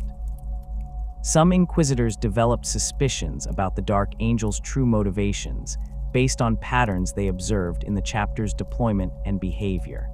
These individuals posed particular threats to the chapter's security because their authority and resources allowed them to conduct investigations that other imperial officials could not pursue. The Dark Angels developed contingency plans for dealing with such threats, ranging from political pressure and bureaucratic obstruction to more direct interventions when absolutely necessary. The ancient records and artifacts recovered from Caliban's ruins provided crucial tools for tracking the fallen, but they also created new vulnerabilities that required constant protection. The chapter maintained extensive archives containing personnel records, equipment manifests, and operational reports that could potentially identify individual fallen angels and predict their likely behavior patterns. These documents were stored in the most secure areas of the Tower of Angels, protected by multiple layers of physical and psychic defenses that prevented unauthorized access even by other members of the chapter. The psychic divination techniques employed by the chapter's librarians represented another crucial component of the hunt, though one that carried significant risks for the practitioners involved. These methods involved using the warp itself as a medium for locating fallen angels, detecting the psychic disturbances that corrupted Astartes created through their presence and activities. The technique required librarians to open their minds to influences that could potentially corrupt them, making it one of the most dangerous assignments within the chapter. The divination process typically involved multiple librarians working in concert, with each individual focusing on different aspects of the search, while others maintained protective barriers against chaos corruption. The sessions took place within specially prepared chambers that had been warded against psychic intrusion and equipped with emergency systems that could terminate the process if participants showed signs of corruption or possession. Despite these precautions, the casualty rate among librarians assigned to divination duties remained significantly higher than in other chapter specializations. The information obtained through psychic divination often came in the form of visions and impressions that required careful interpretation by specialists trained in analyzing prophetic imagery. These visions might show locations where fallen angels had been present, glimpses of future encounters, or symbolic representations of the corruption that specific individuals had embraced. The challenge lay in distinguishing genuine prophetic information from the false visions and deliberate deceptions that chaos entities frequently inserted into psychic communications. The transformation of the Dark Angel's first company into the Deathwing represented one of the most significant organizational changes to emerge from the tragedy of Caliban's destruction. What had once been an elite Terminator formation, operating according to standard Codex Astartes principles, evolved into something far more complex, a brotherhood within a brotherhood that served as the ultimate repository of the chapter's most dangerous secrets. The warriors who earned the right to don the bone-white Terminator armor of the Deathwing carried responsibilities that extended far beyond conventional military duties, becoming the Dark Angel's final safeguard against the exposure of their shame. The distinctive bone-white coloration of Deathwing Terminator armor originated from a legend that predated the Dark Angel's arrival on Caliban by centuries. The Plains World, a feral planet that had been brought into imperial compliance during the early years of the Great Crusade, possessed a rich oral tradition centered around the heroic deeds of ancient warriors who had defended their people against supernatural threats. Among these stories, none held greater significance than the tale of Two Heads Talking, a legendary hero whose exploits had been passed down through generations of tribal storytellers. According to the Plains World legends, Two Heads Talking had been a mighty warrior who led his people in battle against a great evil that emerged from the spirit realm to consume their world. The creature, described as a massive serpent with the ability to devour souls as well as flesh, had already destroyed several tribal confederations before Two Heads Talking gathered the surviving warriors for a final desperate battle. The hero and his companions painted their bodies with white clay mixed with the ashes of their fallen kinsmen, transforming themselves into living representations of death itself, as they prepared to face an enemy that had already claimed so many of their people. The battle between two heads talking and the great serpent lasted for days, with the hero's white-painted warriors fighting alongside spirits of the dead who had returned to defend their descendants. When victory was finally achieved, Two Heads Talking and his surviving companions had been forever changed by their encounter with death and the spirit realm. They became the guardians of their people's most sacred secrets, the keepers of knowledge too dangerous for ordinary warriors to possess. Their white paint had become permanent, marking them as beings who existed between the world of the living and the realm of the dead. When the Dark Angels first encountered this legend during their compliance operations on the Plains world, many within the chapter dismissed it as primitive superstition typical of feral world cultures. However, the story resonated powerfully with certain members of the Legion who recognized parallels to their own situation and the burdens they carried. The concept of warriors who had been transformed by their confrontation with ultimate evil and who now served as guardians of dangerous knowledge struck them as remarkably appropriate to their own circumstances.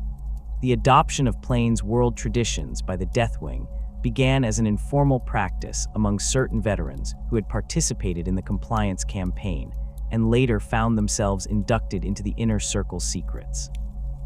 These warriors began incorporating elements of Plains world warrior culture into their personal rituals and ceremonies, finding that the tribal traditions provided a framework for processing the psychological trauma associated with knowledge of the fallen. The practice spread gradually through the ranks of the most senior Dark Angels, eventually becoming formalized as an integral part of Deathwing identity. The transformation of First Company armor from the traditional dark green to bone white occurred over several decades as the Plains world traditions became more deeply embedded in Deathwing culture. The change was initially presented to the broader chapter as an honor marking that distinguished the most elite warriors, similar to the way other chapters might modify their heraldry to reflect particular achievements or battle honors. The true significance of the color change remained hidden within the Inner Circle, where it served as a visual reminder of the spiritual transformation that accompanied full knowledge of the chapter's darkest secrets. The rituals surrounding induction into the Deathwing incorporated elements from both Calibanite knightly traditions and Plains world warrior customs, creating ceremonies that prepared candidates for the psychological challenges they would face as keepers of the chapter's ultimate secret. These rituals began with a symbolic death, during which the candidate was required to confront representations of his own mortality and the possibility of corruption that threatened all Astartes. The ceremony culminated with the painting of the candidate's face with white clay mixed with fragments of stone from Caliban's ruins, marking his transformation from an ordinary Dark Angel into something more complex and burdened. The psychological conditioning that accompanied Deathwing induction went far beyond the standard mental conditioning that all Space Marines received during their transformation from human recruits. Deathwing candidates underwent intensive psychological evaluation and preparation that tested their ability to compartmentalize traumatic knowledge while maintaining their effectiveness as warriors and leaders. The process included exposure to carefully controlled doses of the same corrupting influences that had claimed the Fallen, building resistance to chaos taint, while developing the mental strength necessary to confront corrupted former brothers without being overwhelmed by despair or rage. The training regimens specific to the Deathwing emphasized not only combat effectiveness in Terminator armor, but also the specialized skills required for their role as the chapter's ultimate enforcers of secrecy. These warriors learned advanced interrogation techniques, psychological manipulation methods, and the specific knowledge necessary to identify and counter chaos corruption in all its forms. They studied the behavioral patterns and tactical preferences of known fallen angels, preparing themselves for encounters with former brothers who retained their Astartes capabilities while serving darker masters. The weapons and equipment issued to Deathwing members reflected both their elite status and their specialized mission requirements. Their Terminator armor incorporated additional systems for detecting chaos corruption and protecting against psychic influence, while their weapons were often artifacts recovered from Caliban's ruins or specially crafted items that had been blessed against the specific threats posed by the Fallen.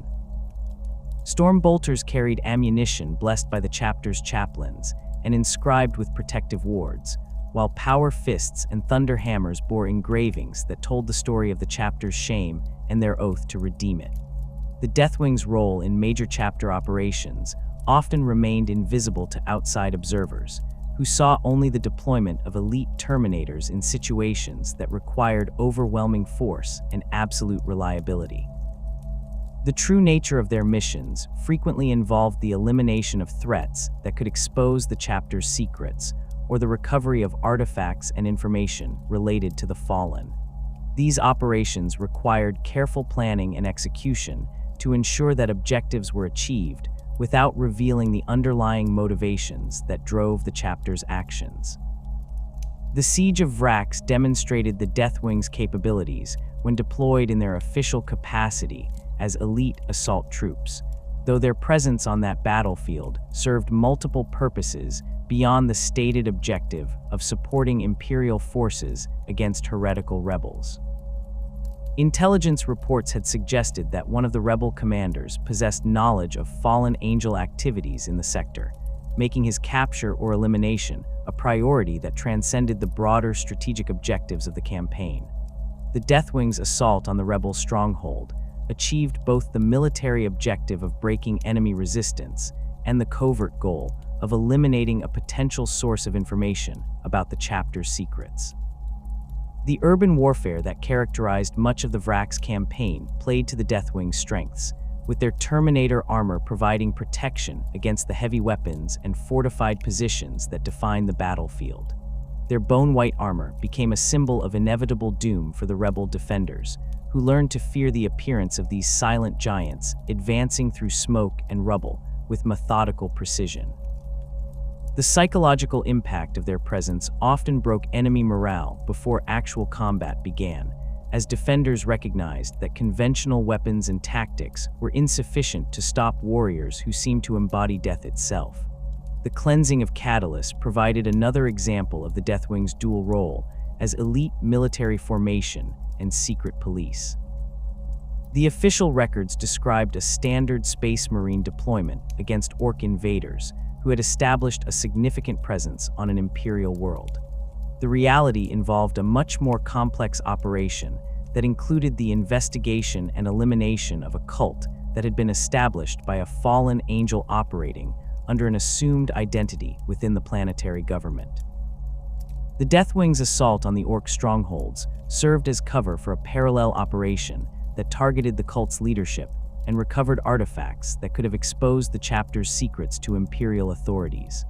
The coordination between Deathwing forces and other chapter elements during the Catalyst operation demonstrated the sophisticated planning and compartmentalized execution that characterized all Dark Angel's activities related to the Fallen. Ravenwing squadrons provided reconnaissance and rapid response capabilities that allowed the Deathwing to focus on their primary objectives, while standard Dark Angels companies engaged the Orc forces in conventional combat that drew attention away from the more sensitive aspects of the mission. The operation's success required precise timing and flawless execution, with multiple objectives being achieved simultaneously without compromising the overall mission or exposing the chapter's true motivations. The recruitment process for potential Deathwing members began long before candidates were formally considered for induction into the first company. Chapter leadership maintained detailed psychological profiles of all Dark Angels, identifying individuals who demonstrated the mental stability, unwavering loyalty, and tactical flexibility that would make them suitable for eventual revelation of the chapter's secrets. These candidates underwent subtle testing and evaluation over years or even decades, with their reactions to stress, their responses to moral ambiguity, and their ability to maintain secrecy being carefully monitored and assessed.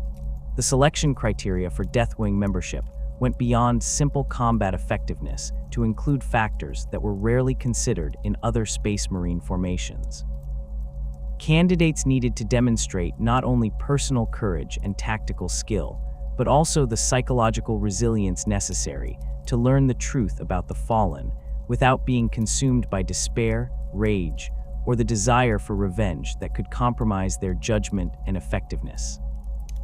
They had to show evidence of the compartmentalization abilities that would allow them to maintain normal relationships with battle brothers who remained ignorant of the chapter's secrets, while simultaneously pursuing objectives that those same brothers could never understand.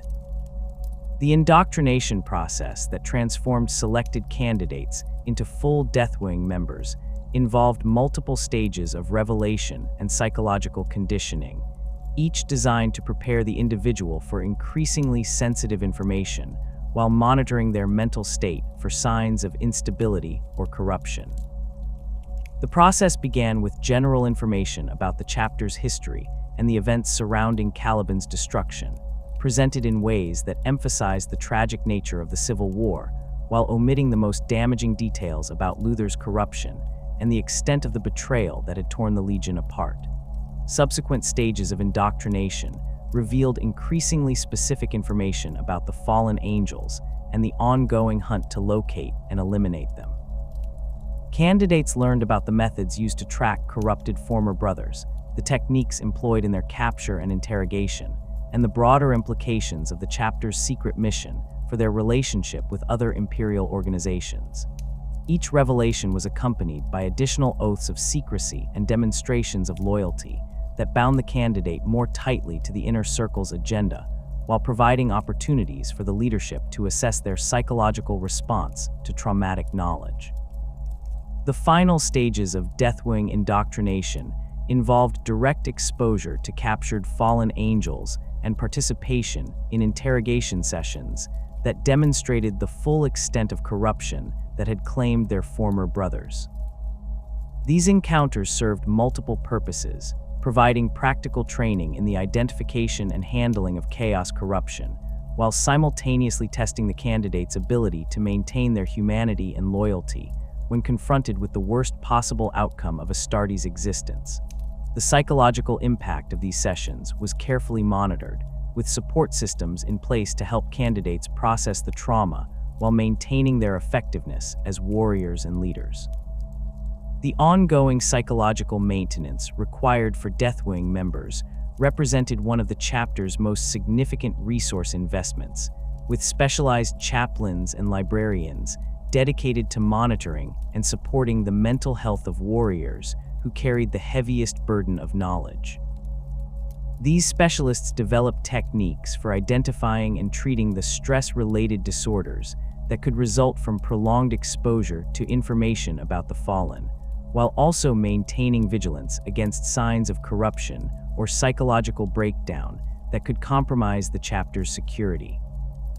The meditation practices and mental exercises that became standard for all Deathwing members drew heavily from both Caliban knightly traditions and Plains world warrior customs, creating hybrid disciplines that helped warriors maintain psychological stability while processing traumatic knowledge.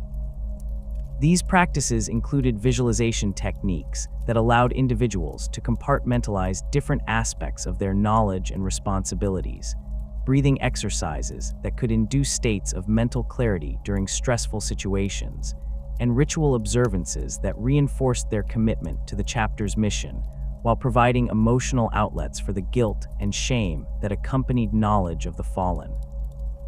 The relationship between Deathwing members and the broader chapter required constant management to prevent the exposure of secrets that could destroy the Dark Angel's reputation and effectiveness. These elite warriors had to maintain normal interactions with battle brothers who remained ignorant of the chapter's true history, while simultaneously pursuing objectives that those same brothers could never understand. The psychological strain of this dual existence was significant, requiring individuals who possessed exceptional emotional control and the ability to separate their public and private responsibilities without compromising either.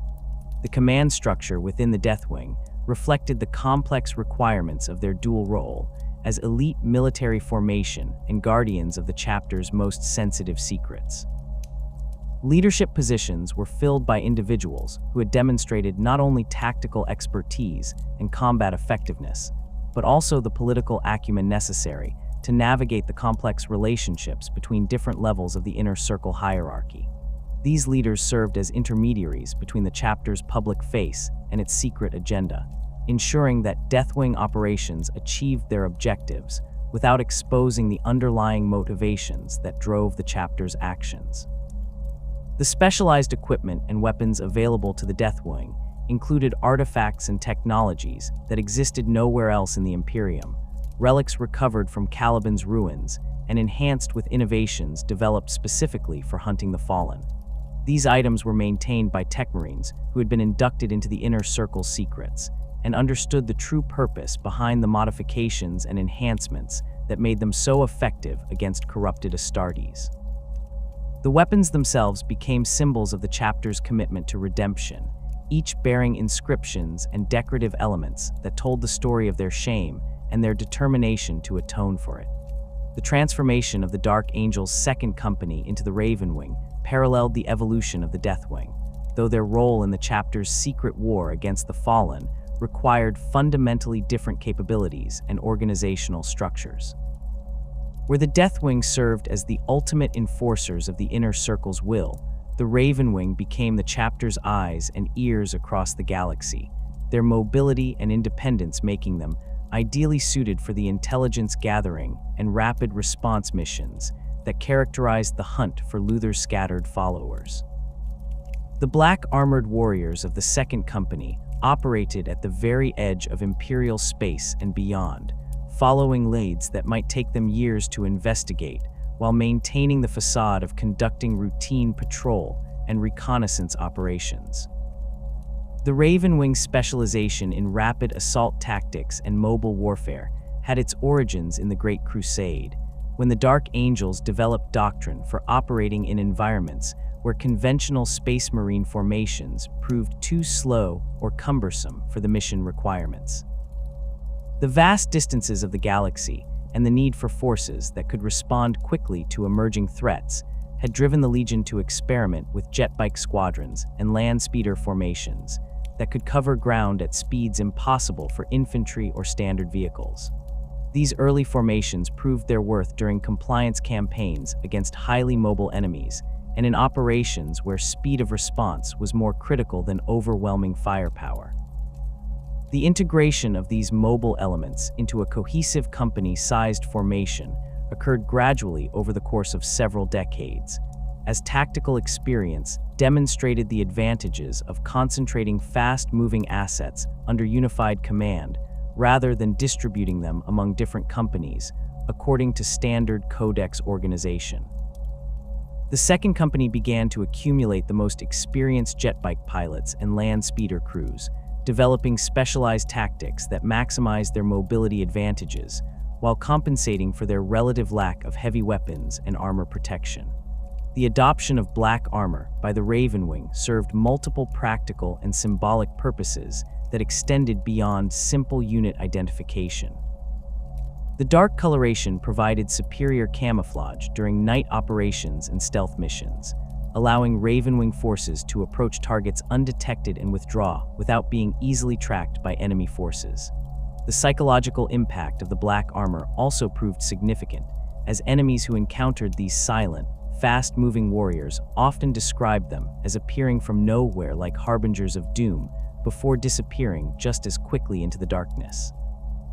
The symbolic significance of the black armor became more pronounced after Caliban's destruction, when the Ravenwing's role in hunting the fallen transformed them into something resembling the Grim Reapers of Dark Angel's mythology.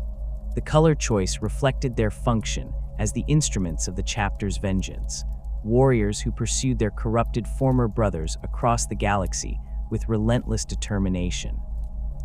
The stark contrast between the bone-white armor of the Deathwing and the midnight black of the Ravenwing created a visual representation of the Dark Angel's dual nature: death and shadow, judgment and pursuit, the final confrontation and the endless hunt that preceded it.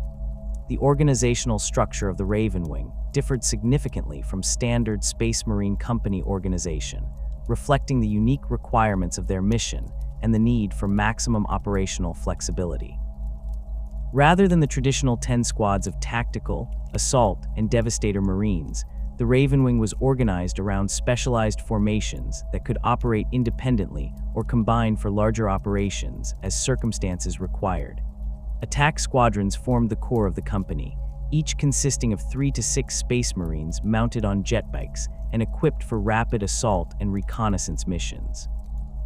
The jet bikes employed by Ravenwing attack squadrons represented some of the most advanced technology available to Space Marine forces, their design incorporating innovations that pushed the boundaries of what Imperial manufacturing capabilities could produce. These machines combined the speed and maneuverability of atmospheric aircraft with the ruggedness and reliability required for extended operations in hostile environments. Their twin-linked bolters provided significant firepower for their size, while their advanced targeting systems allowed riders to engage enemies accurately even while moving at high speeds across difficult terrain. The maintenance requirements for Ravenwing jet bikes demanded specialized knowledge and equipment that existed nowhere else in the chapter, creating a cadre of tech marines and support personnel who possessed unique expertise in the care and operation of these complex machines. The bikes themselves required constant attention and adjustment, their high-performance engines and sophisticated electronics proving sensitive to the environmental extremes and combat damage that characterized Ravenwing operations. The chapter maintained extensive stocks of replacement parts and specialized tools, much of it manufactured in facilities that had been established specifically to support Ravenwing requirements. Landspeeder squadrons provided the Ravenwing with heavier firepower and enhanced reconnaissance capabilities, their anti-gravity propulsion systems allowing them to operate in environments where even jet bikes might prove inadequate. These vehicles carried advanced sensor packages that could detect enemy movements across vast distances, while their weapon systems provided fire support for attack squadrons and the ability to engage hardened targets that bolter fire could not penetrate. The crews who operated these vehicles developed specialized techniques for coordinating with jet bike squadrons, creating combined arms tactics that maximized the effectiveness of both platforms. The most elite elements within the Ravenwing were the Black Knights, veteran warriors who had proven themselves through years of service in attack squadrons and demonstrated the skills and temperament necessary for the most dangerous missions. These warriors rode specially modified jet bikes equipped with plasma talons, weapons that combined the rapid-fire capabilities of standard bolters with the armor-penetrating power of plasma technology. The plasma talons represented a significant technological achievement, their design incorporating safety features and cooling systems that reduced the risk of catastrophic overheating while maintaining the devastating firepower that made them so effective against heavily armored targets. The selection process for Black Knight status involved extensive evaluation of candidates' tactical abilities, psychological stability, and loyalty to the chapter's secret mission. These warriors were among the first to learn the truth about the Fallen, their induction into the inner circle secrets occurring earlier in their careers than was typical for other Dark Angels. This early revelation of the chapter's shame served both practical and psychological purposes, ensuring that the Ravenwing's most capable warriors understood the true nature of their mission while testing their ability to bear the burden of knowledge without compromising their effectiveness. The Black Knight's role in hunting the Fallen often required them to operate alone or in very small groups, pursuing leads across multiple star systems while maintaining the cover identities and false documentation necessary to avoid detection by Imperial authorities. These missions could last for years, with individual Black Knights establishing themselves as merchants, pilgrims, or mercenaries while they investigated reports of suspicious activity or tracked the movements of suspected fallen angels. The psychological demands of these deep cover operations were enormous, requiring warriors who could maintain their sanity and loyalty while spending extended periods isolated from their battle brothers and surrounded by the very corruption they had sworn to eliminate. The Darkshroud represented the pinnacle of Ravenwing technology and tactical doctrine, a specialized land speeder variant that incorporated stealth systems and defensive capabilities that existed nowhere else in the Imperial arsenal. This unique vehicle carried a field generator that created a zone of supernatural darkness around friendly forces, providing concealment that went beyond simple visual camouflage to include psychic obfuscation and electronic interference. The technology behind the Darkshroud's capabilities remained poorly understood even by the tech marines who maintained it, its operation apparently dependent on artifacts recovered from Caliban's ruins and principles that predated the Age of Strife. The deployment of a Darkshroud in support of Ravenwing operations transformed the tactical possibilities available to attack squadrons and Black Knights, allowing them to approach targets undetected and withdraw without pursuit, even in broad daylight or open terrain. The field of darkness generated by the vehicle affected enemy targeting systems and communication equipment, creating confusion and disorientation that Ravenwing forces could exploit to achieve objectives that would otherwise require much larger formations. The psychological impact of the Darkshroud's presence proved almost as valuable as its technical capabilities, as enemies who encountered the unnatural darkness often fled rather than attempting to fight an opponent they could not see or properly target. The relationship between the Ravenwing and Deathwing in coordinated operations against the Fallen demonstrated the sophisticated tactical doctrine that the Dark Angels had developed for their secret war. These joint operations typically began with Ravenwing forces conducting extensive reconnaissance to locate and identify targets, their mobility allowing them to gather intelligence across wide areas while avoiding detection by enemy forces or Imperial authorities. Once a fallen angel had been located and his capabilities assessed, Ravenwing units would establish surveillance and containment, preventing the target's escape while gathering additional information about his activities and associates. The transition from surveillance to assault required careful coordination between the two specialized companies, with Ravenwing forces providing intelligence updates and tactical support, while Deathwing Terminators deployed to locations where their heavy armor and devastating firepower could be most effective. The speed and mobility of Ravenwing units allowed them to respond quickly to changing tactical situations, providing fire support where needed or pursuing fleeing enemies that might escape the slower-moving Terminators. These operations often concluded with Ravenwing forces securing the perimeter, while Deathwing members conducted interrogations and recovered any artifacts or information that might lead to other fallen angels. The Siege of Vrax provided an example of how Ravenwing and Deathwing forces could coordinate their efforts within the context of a larger Imperial military operation. While the Deathwing's assault on fortified positions drew the attention of enemy forces and Imperial observers, Ravenwing squadrons conducted parallel operations that targeted specific individuals within the rebel command structure. These precision strikes eliminated key leaders, whose knowledge of fallen angel activities posed a threat to the chapter's secrets, while the chaos of the larger battle provided cover for activities that would have been difficult to explain under normal circumstances. The urban warfare environment of Vrax played to the Ravenwing's strengths, their jet bikes and land speeders proving highly effective at navigating the rubble-strewn streets and collapsed buildings that characterized much of the battlefield. The mobility advantage provided by their specialized equipment allowed small Ravenwing formations to outmaneuver much larger enemy forces, striking at weak points in defensive lines before withdrawing to strike elsewhere.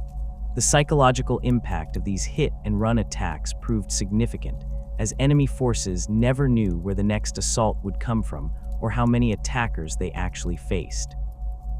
The coordination between Ravenwing reconnaissance elements and Deathwing assault forces during the Vrax campaign demonstrated the tactical sophistication that the Dark Angels had developed through centuries of hunting the Fallen. Intelligence gathered by Ravenwing scouts allowed Deathwing commanders to plan their assaults with precision, identifying the most efficient routes of approach and the optimal deployment of heavy weapons. The real-time communication between the two formations enabled rapid adaptation to changing battlefield conditions, with Ravenwing forces providing updated intelligence, while Deathwing units adjusted their tactics accordingly. Notable Ravenwing masters throughout the chapter's history had contributed significantly to both the tactical development of the company and the effectiveness of the hunt for the fallen. These leaders combined exceptional piloting skills with the strategic vision necessary to coordinate complex operations across multiple star systems.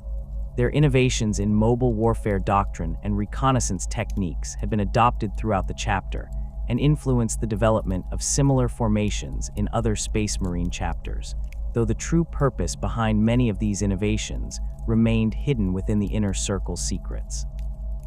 Master Samuel represented the current pinnacle of Ravenwing leadership, his tactical genius and personal combat skills making him one of the most effective hunters of the fallen in the chapter's history. His modifications to standard Ravenwing doctrine emphasized the importance of patience and methodical investigation over the rapid assault tactics that had traditionally characterized the company's operations. Under his leadership, Ravenwing forces developed new techniques for long-term surveillance and intelligence gathering that significantly improved their success rate in locating and capturing fallen angels. The jetbike that Samuel rode into battle incorporated technological innovations that pushed the boundaries of what Imperial manufacturing capabilities could achieve. The machine's engine had been modified to provide greater speed and endurance than standard Ravenwing jetbikes, while its weapon systems included artifacts recovered from Caliban's ruins that enhanced both accuracy and destructive power. The bike's armor incorporated protective systems that could deflect attacks that would destroy conventional vehicles, making it a formidable weapon platform as well as a means of transportation. Samuel's tactical innovations extended beyond equipment modifications to include new approaches to coordinating Ravenwing operations with other Imperial forces. His understanding of Imperial military doctrine and political structures allowed him to position Ravenwing deployments in ways that provided cover for their true missions, while contributing meaningfully to broader strategic objectives. This dual-purpose approach helped maintain the chapter's reputation as reliable allies, while ensuring that their secret agenda remained hidden from outside observers.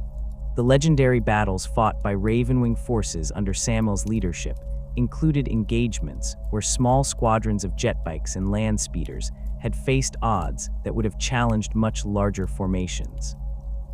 The Battle of Piscina demonstrated the effectiveness of Ravenwing tactics against Orc forces, with mobile hit-and-run attacks disrupting enemy supply lines and command structures while avoiding direct confrontation with superior numbers.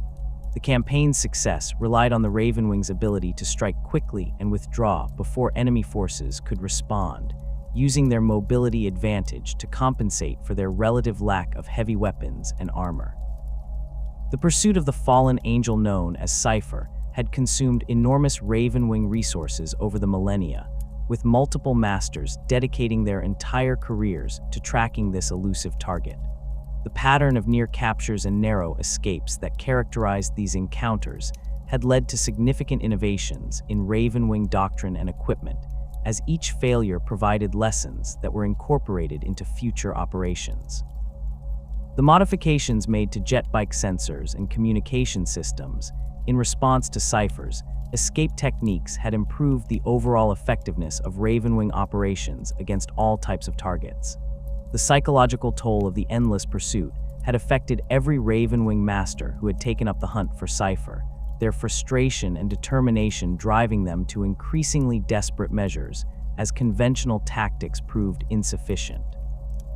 Some had advocated for more aggressive approaches that risked exposing the chapter's secrets to Imperial authorities, while others had pursued leads that took them far beyond Imperial space into regions where even Space Marines faced significant dangers.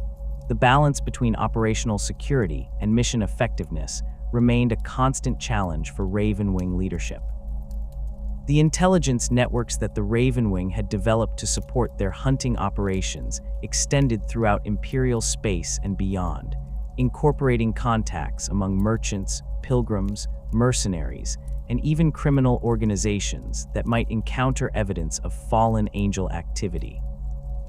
These networks required constant maintenance and careful management to prevent compromise, while the information they provided often required extensive analysis and verification before it could be acted upon. The Ravenwing maintained specialized personnel whose sole responsibility was managing these intelligence assets and evaluating the credibility of reports received from various sources. The training regimens specific to Ravenwing operations emphasized skills that were rarely taught to other Space Marines, including advanced piloting techniques, electronic warfare capabilities, and the social manipulation skills necessary for operating undercover in civilian populations. These specialized abilities required years to develop and constant practice to maintain, creating a cadre of warriors whose capabilities extended far beyond conventional military training. The psychological preparation for extended solo operations included techniques for maintaining sanity and loyalty during long periods of isolation from battle brothers, and exposure to the corruption that characterized many of their targets. The maintenance facilities and support infrastructure required for Ravenwing operations represented a significant investment of chapter resources, with specialized workshops and manufacturing capabilities that existed nowhere else in the Imperial military. The complex logistics required to support formations operating across multiple star systems simultaneously demanded careful planning and coordination, while the need for absolute secrecy complicated every aspect of supply and maintenance operations. The chapter maintained hidden supply caches and forward operating bases throughout Imperial space, their locations known only to the most senior members of the Inner Circle.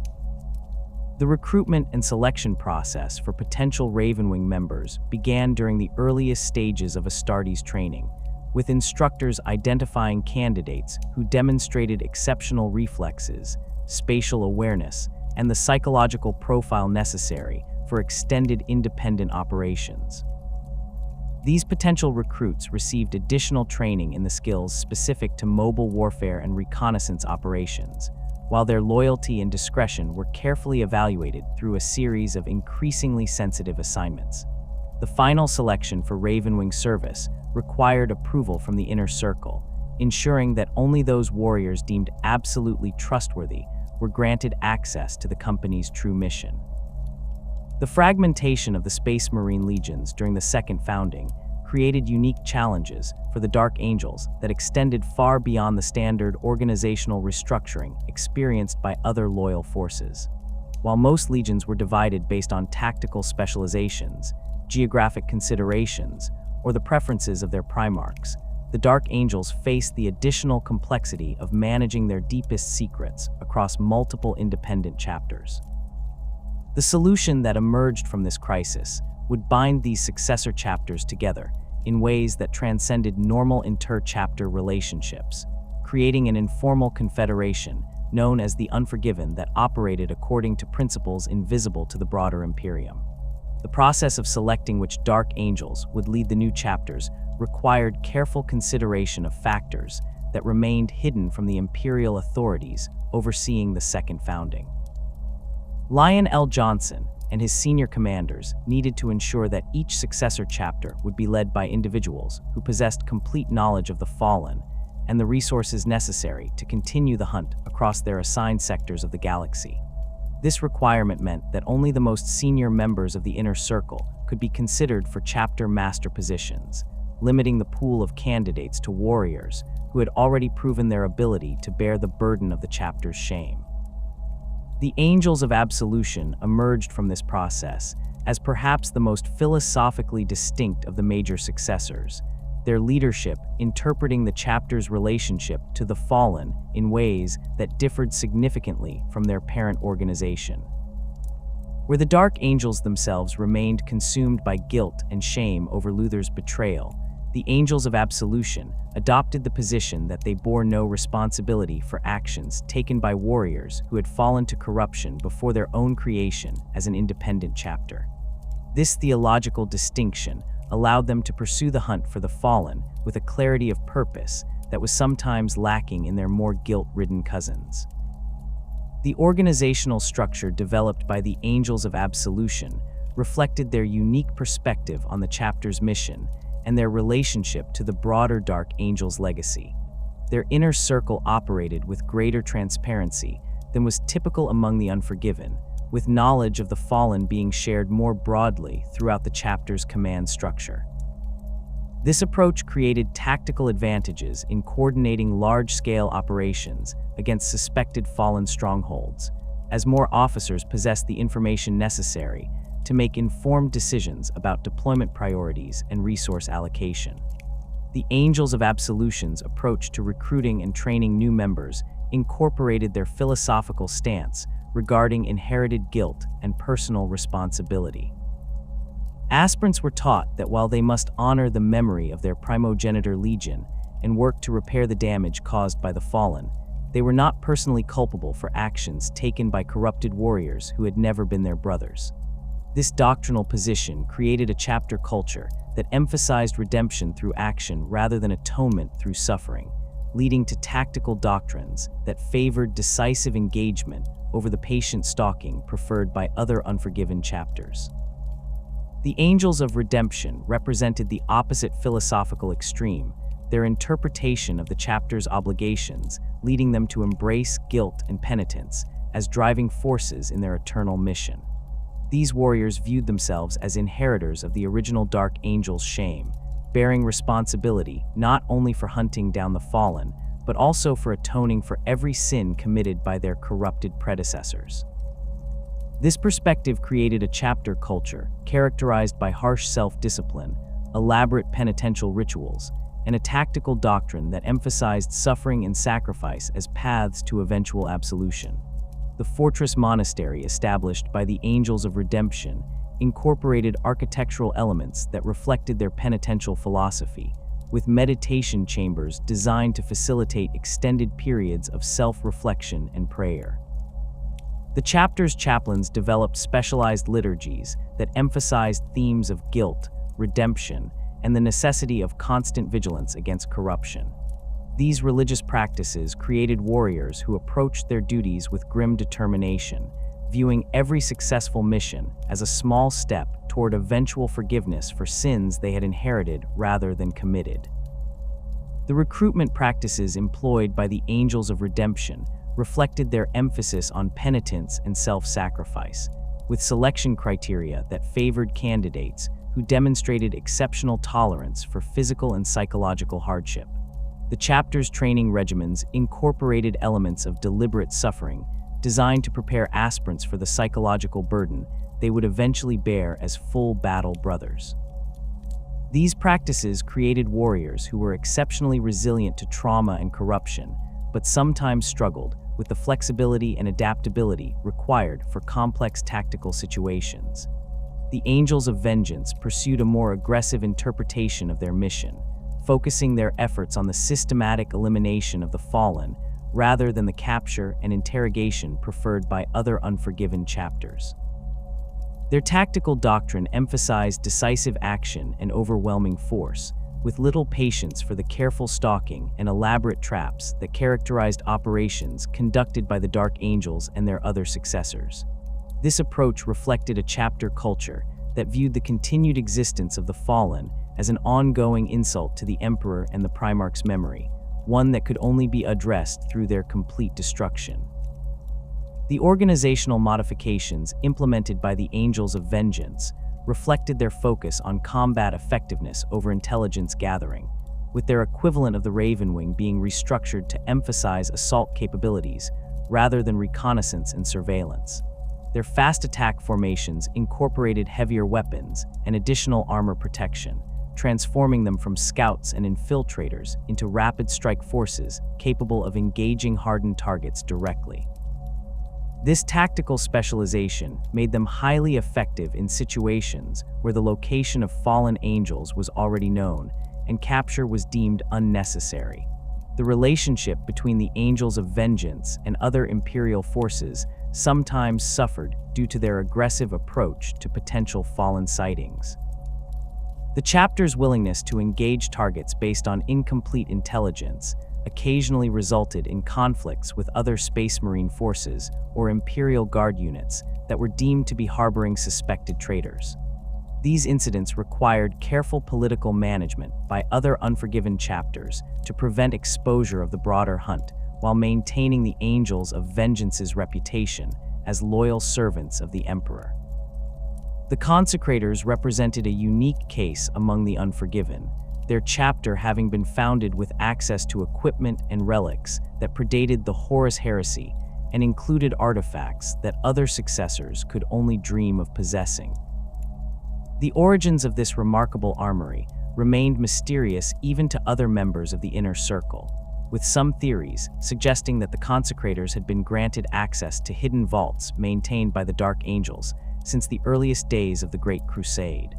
The chapter's warriors fought with weapons and wore armor that incorporated technologies lost to the rest of the Imperium, making them formidable opponents against even the most dangerous fallen angels.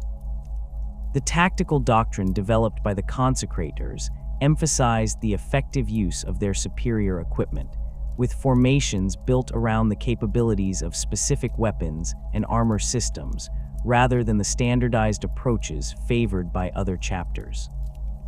Their Terminator squads carried storm bolters and power weapons that incorporated design elements from the Dark Age of technology, while their standard battle brothers wore power armor that provided protection and capabilities exceeding anything available to contemporary Space Marine forces. This equipment advantage allowed relatively small Consecrator formations to engage much larger enemy forces with confidence. The maintenance requirements for the Consecrators' archaeotech created unique challenges that the chapter addressed through specialized training programs and carefully guarded technical knowledge. Their tech marines possessed understanding of manufacturing techniques and repair procedures that existed nowhere else in the Imperium, knowledge that was passed down through generations of artificers who treated their work as both sacred duty and closely guarded secret. The chapter maintained workshops and forges that could produce replacement parts and ammunition for weapons that had been obsolete for millennia. The Lions of Caliban emerged as one of the more recently founded Unforgiven chapters, their creation occurring during a later founding, when the need for additional forces in the hunt for the fallen had become apparent to the Inner Circle leadership. The chapter's founding cadre was drawn from veterans of multiple Unforgiven chapters, creating an organization that incorporated tactical innovations and philosophical approaches developed by their predecessors over centuries of experience. This synthesis of different traditions and methodologies made the Lions of Caliban particularly effective at adapting their operations to the specific requirements of different hunting scenarios. The coordination mechanisms that developed between the various Unforgiven chapters operated entirely outside official Imperial command structures, creating an informal network that could respond to threats and opportunities with remarkable speed and efficiency. Communication between chapters occurred through coded messages transmitted via astropathic networks, merchant vessels, and even pilgrim ships that carried information across vast distances without attracting attention from Imperial authorities. These communication protocols incorporated multiple layers of encryption and authentication to prevent interception or manipulation by enemy forces. The intelligence sharing arrangements between Unforgiven chapters created a galaxy-spanning surveillance network that could track potential fallen activity across multiple sectors simultaneously. Information gathered by Ravenwing equivalents in one chapter could be rapidly disseminated to other organizations operating in adjacent regions, allowing coordinated responses to threats that might otherwise escape detection. This intelligence network incorporated contacts among Imperial Guard units, Navy vessels, merchant guilds, and even criminal organizations that might encounter evidence of fallen angel presence during their normal activities. The resource sharing agreements that bound the Unforgiven together allowed individual chapters to concentrate their efforts on specific aspects of the hunt, while relying on their cousins to provide support in other areas. Chapters with superior intelligence gathering capabilities might focus their efforts on locating and tracking potential targets, while those with more effective assault formations could specialize in the actual capture or elimination of confirmed fallen angels. This division of labor maximized the effectiveness of the overall effort, while ensuring that no single chapter bore the entire burden of the hunt. The joint operations conducted by multiple Unforgiven chapters represented some of the most complex and sophisticated military campaigns undertaken by Space Marine forces, though their true nature remained hidden from outside observers who saw only routine training exercises or coordinated responses to conventional threats. These operations required extensive planning and coordination to ensure that multiple chapters could deploy forces to the same region without arousing suspicion from Imperial authorities or revealing the existence of their informal alliance. The Pandarax campaign demonstrated the effectiveness of Unforgiven cooperation when Dark Angels, Angels of Redemption, and Consecrators forces deployed to the same war zone in response to what appeared to be separate threats, but was actually a coordinated response to intelligence suggesting major fallen angel involvement in the conflict. The three chapters operated under the cover of responding to different aspects of the crisis, with their true coordination remaining invisible to the Imperial Guard forces and other Space Marine units involved in the campaign. The urban warfare that characterized much of the Pandarax fighting allowed each chapter to demonstrate their specialized capabilities while supporting the overall mission objectives.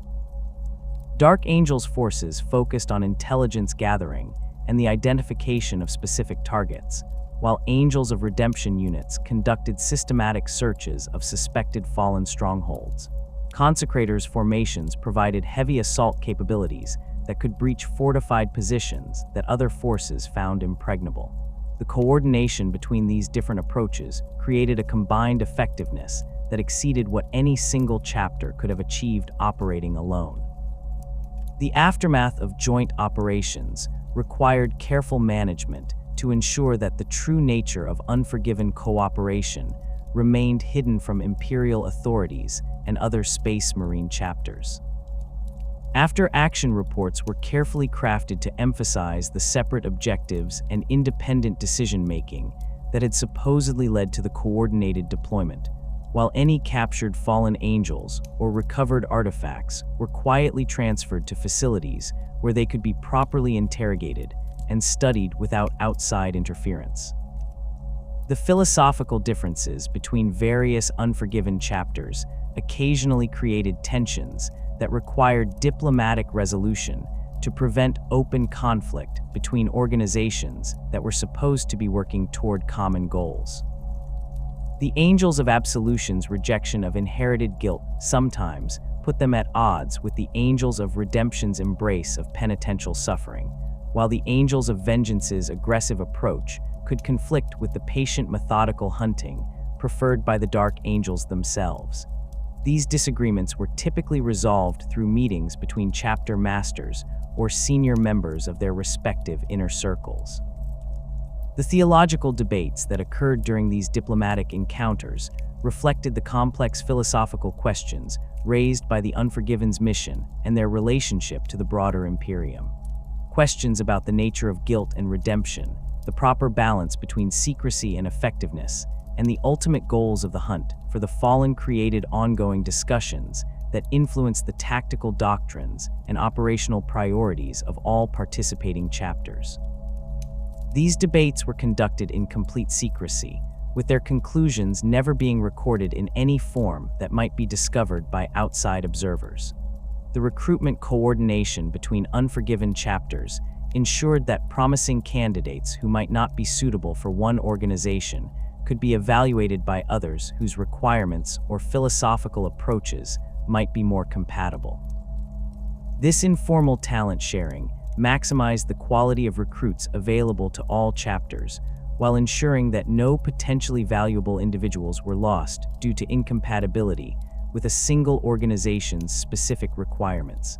The process operated through discreet communications between recruitment officers who maintained contact across chapter boundaries. The training exchanges that occurred between Unforgiven chapters allowed specialists from different organizations to share their expertise and learn techniques that had been developed by their cousins.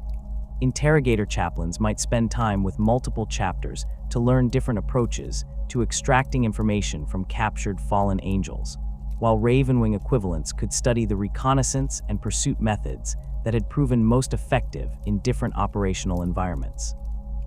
These exchanges were disguised as routine inter-chapter cooperation or training exercises to avoid arousing suspicion. The technological sharing arrangements between Unforgiven chapters created opportunities for innovations and improvements that benefited the entire informal alliance. Weapon modifications developed by one chapter's tech marines could be evaluated and adopted by others, while specialized equipment designed for specific aspects of the hunt could be manufactured and distributed according to operational requirements rather than chapter boundaries. The consecrators' access to archaeotech made them particularly valuable partners in these technological exchanges. The strategic planning coordination that occurred between Unforgiven leadership created long-term operational plans that spanned decades or even centuries, with different chapters assigned specific roles and objectives that contributed to broader campaign goals. These plans incorporated intelligence about fallen angel movements and activities that had been gathered over extended periods, creating comprehensive strategies for systematically reducing the number of corrupted warriors still at large throughout the galaxy. The cultural variations that developed between different Unforgiven chapters reflected their different interpretations of the shared mission and the influence of their recruiting worlds and local conditions. Some chapters maintained the knightly traditions that had characterized the original Dark Angels, while others developed new customs and practices that reflected their unique circumstances and philosophical approaches. These cultural differences created diversity within the informal alliance while maintaining the common bonds created by shared knowledge and purpose. The legacy of the Second Founding continued to influence Unforgiven operations 10 millennia later, with the organizational structures and coordination mechanisms established during that critical period still forming the foundation of their cooperation. The wisdom of the original planners who had created multiple independent chapters while maintaining their ability to work together had been proven through centuries of successful operations against the fallen. The Unforgiven remained bound together by secrets that transcended normal chapter loyalties, creating an organization that was simultaneously part of the broader Space Marine Brotherhood and separate from it in ways that could never be openly acknowledged. The massive fortress monastery known as the Rock stands as perhaps the most imposing and mysterious structure in the Dark Angels' possession, a testament to both their tragic history and their unwavering determination to atone for the sins of their past. Constructed from the largest surviving fragment of Caliban after the planet's destruction, the Rock serves not merely as a mobile base of operations, but as a living monument to the chapter's shame and their eternal quest for redemption. The asteroid's core contains chambers and passages that predate human settlement on Caliban by millennia, their origins lost to time, but their significance to the Dark Angels' mission impossible to overstate. The transformation of this planetary fragment into a functioning fortress monastery required engineering expertise that pushed the boundaries of Imperial technology. The Dark Angels' Tech Marines, working with knowledge preserved from the Great Crusade and techniques learned during their service alongside the Mechanicum, carved vast chambers from solid rock while installing the life support systems, weapon batteries, and void shields necessary for extended space travel. The process took decades to complete, with each new section carefully planned to serve specific functions within the chapter's complex organizational structure. The Rock's exterior bristles with weapon systems that rival those found on the most heavily armed Imperial Navy vessels. Lance batteries capable of cracking the hulls of enemy battleships extend from reinforced turrets carved directly into the asteroid's surface, while macro cannon arrays provide devastating firepower against smaller targets. The defensive capabilities include void shield generators powerful enough to protect the entire structure from orbital bombardment, their energy requirements supplied by plasma reactors, whose designs incorporate technology recovered from Caliban's ruins. The docking bays carved into the Rock's surface can accommodate the entire Dark Angels fleet, their cavernous interiors protected by atmospheric shields that allow vessels to dock without requiring the complex airlocks typically necessary for void operations. These facilities include repair yards equipped with manufacturing capabilities that allow the chapter to maintain and upgrade their vessels without relying on Imperial Navy shipyards. The independence provided by these facilities proves crucial for maintaining operational security during extended hunting missions that might take the chapter far from friendly territory. The upper levels of the rock house the administrative centers and ceremonial chambers that serve the chapter's public functions, areas designed to impress visiting Imperial officials while concealing the true nature of the Dark Angel's activities. The Great Hall, with its soaring vaulted ceilings and stained glass windows depicting scenes from the chapter's official history, provides a suitably impressive venue for formal ceremonies and meetings with representatives of other Imperial organizations. The carefully curated artwork and decorative elements tell sanitized versions of the chapter's greatest victories, while omitting any reference to the events that truly drive their actions. The chapter's reliquary occupies an entire level of the rock's upper sections, its climate-controlled chambers housing artifacts that span 10 millennia of Dark Angel's history.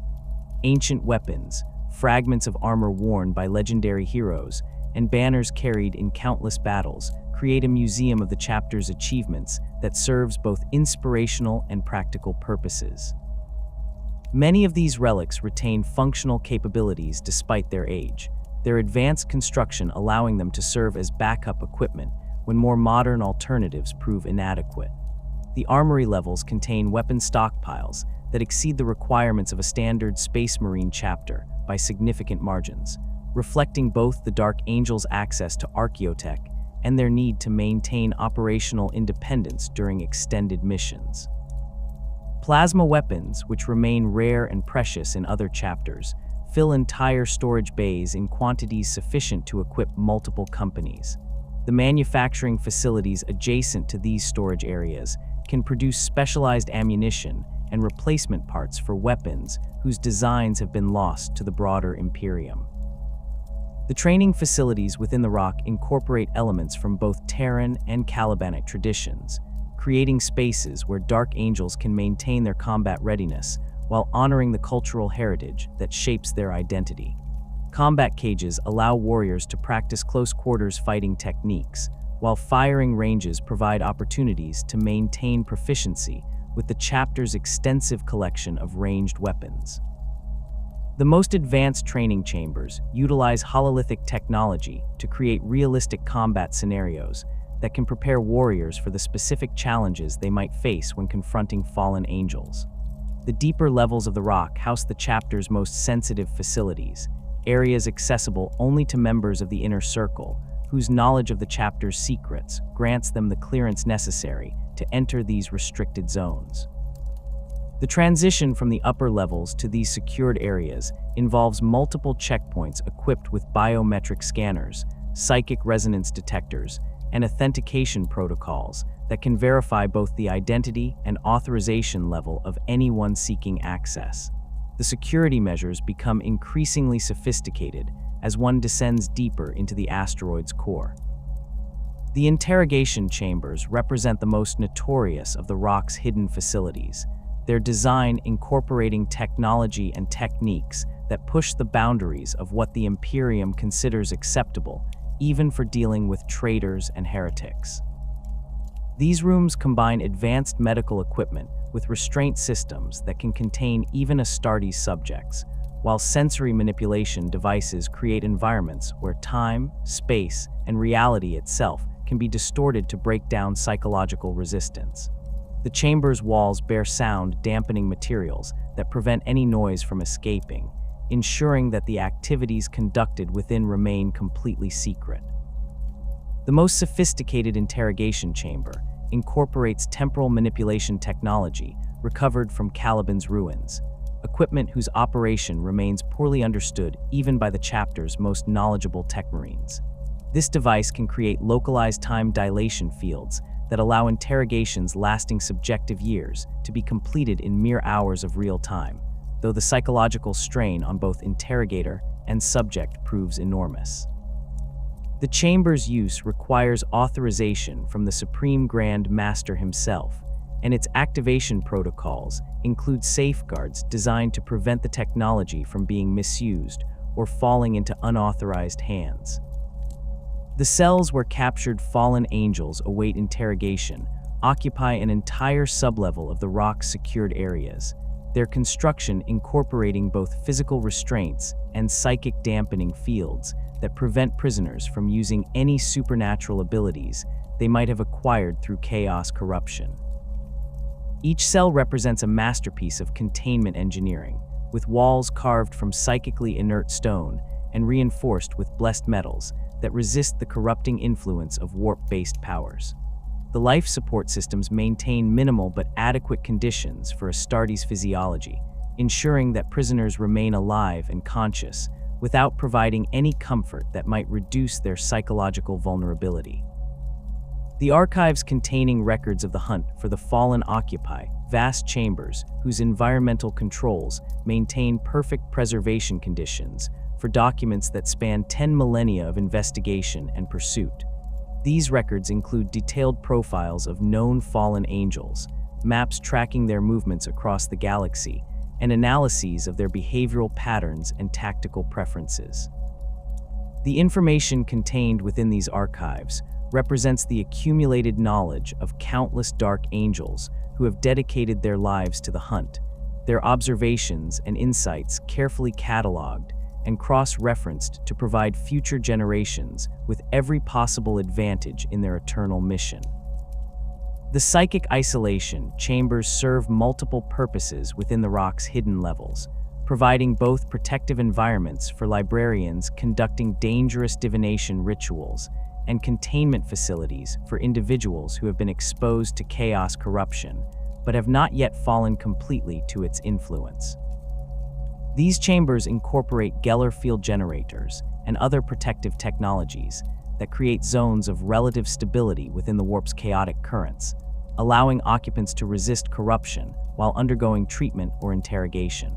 The sacred relics that define the Dark Angel's spiritual heritage occupy the most heavily protected areas within the rock's depths, their storage chambers equipped with security measures that exceed those protecting even the most sensitive military equipment. The lion helm, worn by the Primarch himself during some of his greatest victories, rests within a stasis field that preserves every detail of its construction while preventing any degradation from the passage of time.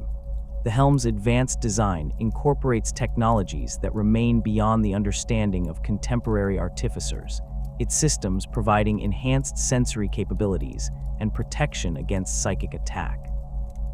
The Sword of Secrets represents one of the chapter's most potent weapons, its blade forged from materials that exist nowhere else in the Imperium, and inscribed with runes whose meaning has been lost to time. The weapon's edge can cut through the heaviest armor as easily as unprotected flesh, while its psychic resonance allows it to disrupt the supernatural defenses that protect servants of chaos. The sword's grip bears sensors that can detect the genetic markers specific to the lion's bloodline, ensuring that only true dark angels can wield it effectively. The perfidious relic of the Unforgiven serves as both weapon and reminder of the chapter's shame, its construction incorporating fragments of armor worn by fallen angels who have been captured and executed over the millennia. The device's psychic emanations create fear and despair in enemies, while strengthening the resolve of loyal dark angels, its presence on the battlefield serving as a tangible reminder of the consequences of betrayal. The relic's activation requires the combined efforts of multiple chaplains, their prayers and litanies channeling the righteous anger of the chapter into a weapon that can devastate entire enemy formations. The Book of Salvation contains the complete records of every fallen angel who has been captured and redeemed through the chapter's interrogation processes, their final confessions preserved as both trophy and inspiration for future generations. The tome's pages, crafted from materials that resist both physical damage and psychic corruption, record the names and crimes of traitors who found redemption in death after revealing the locations and activities of their corrupted brothers. The book serves as a reminder that even the most fallen can achieve a measure of absolution through sincere repentance and cooperation with their former brothers. The chapter's fleet assets extend far beyond the rock itself, encompassing strike cruisers, battle barges, and escort vessels that provide the mobility and firepower necessary for galaxy-spanning hunting operations. The flagship Invincible Reason serves as the chapter master's personal command vessel, its advanced communication arrays and sensor systems allowing coordination of operations across multiple star systems simultaneously. The ship's armament includes weapons recovered from the Great Crusade era, their destructive capabilities exceeding those of more modern designs while remaining reliable after millennia of service. The strike cruiser Sword of Caliban specializes in rapid deployment operations, its launch bays configured to deploy Ravenwing squadrons and their support equipment with maximum efficiency. The vessel's engines incorporate modifications that provide superior speed and maneuverability compared to standard Space Marine ships, allowing it to pursue fleeing enemies or respond quickly to intelligence reports of fallen angel activity. The ship's armament emphasizes precision over raw destructive power, with weapon systems designed to disable rather than destroy targets that might contain valuable prisoners or information. The battle barge Unrelenting Fury serves as the primary deployment platform for Deathwing operations, its assault boat bays and teleportarium chambers allowing Terminator squads to deploy directly into combat zones without requiring conventional landing operations. The vessel's defensive systems include void shields powerful enough to withstand bombardment from planetary defense installations, while its weapon batteries can provide orbital fire support for ground operations. The ship's medical facilities include specialized chambers for treating the psychological trauma that Deathwing members often experience during operations against the fallen. The chapter maintains recruitment operations on multiple worlds throughout Imperial space, their selection carefully managed to avoid creating patterns that might attract unwanted attention from Imperial authorities or other Space Marine chapters. The primary recruitment world of Chimeria provides aspirants drawn from feudal societies that maintain martial traditions similar to those that once characterized Caliban. The planet's constant warfare between competing noble houses creates warriors accustomed to violence and hierarchy, while its isolation from major trade routes reduces the likelihood that Dark Angel's activities will be observed by outsiders.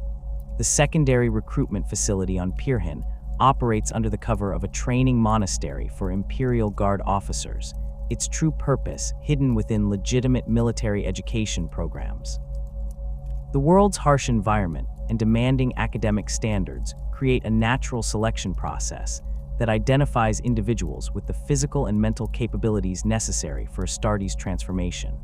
The facility's instructors, all Dark Angels veterans operating under assumed identities, evaluate candidates for qualities that extend beyond simple military competence to include the psychological stability and loyalty that inner circle membership eventually requires.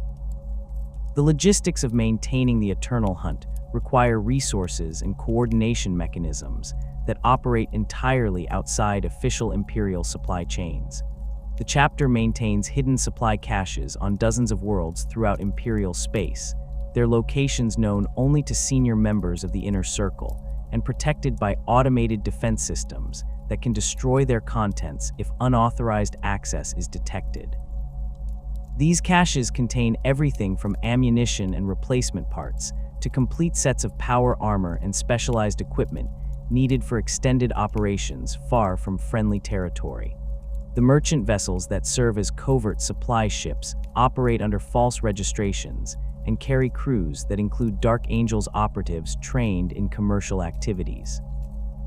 These ships move throughout Imperial space carrying legitimate cargo, while simultaneously transporting personnel, equipment, and intelligence between different elements of the chapter's far-flung operations.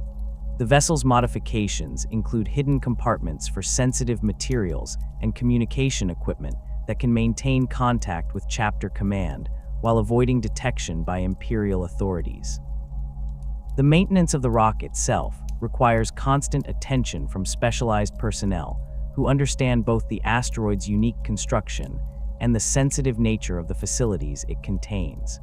The engineering crews include tech marines who have sworn additional oaths of secrecy beyond those required of their order, their knowledge of the fortress monastery systems making them privy to secrets that could destroy the chapter if revealed. These individuals undergo regular psychological evaluation and monitoring to ensure their continued loyalty and mental stability. The power generation systems that supply the rock's enormous energy requirements incorporate technology that predates the age of strife, their operation dependent on principles that remain poorly understood even by the mechanicum's most learned tech adepts. The primary reactors utilize controlled fusion processes that achieve efficiency levels impossible with contemporary Imperial technology, while backup systems include generators that tap directly into the warp itself for power. The maintenance of these systems requires constant vigilance to prevent the kind of catastrophic failure that could destroy the entire fortress monastery and everyone aboard it. The communication networks that coordinate Dark Angel's operations across the galaxy utilize encryption protocols and transmission methods that remain unbreakable by Imperial intelligence services or enemy forces. The system incorporates multiple layers of redundancy and authentication to prevent interception or manipulation, while specialized astropaths trained in chapter-specific techniques ensure that sensitive information can be transmitted across vast distances without corruption or delay.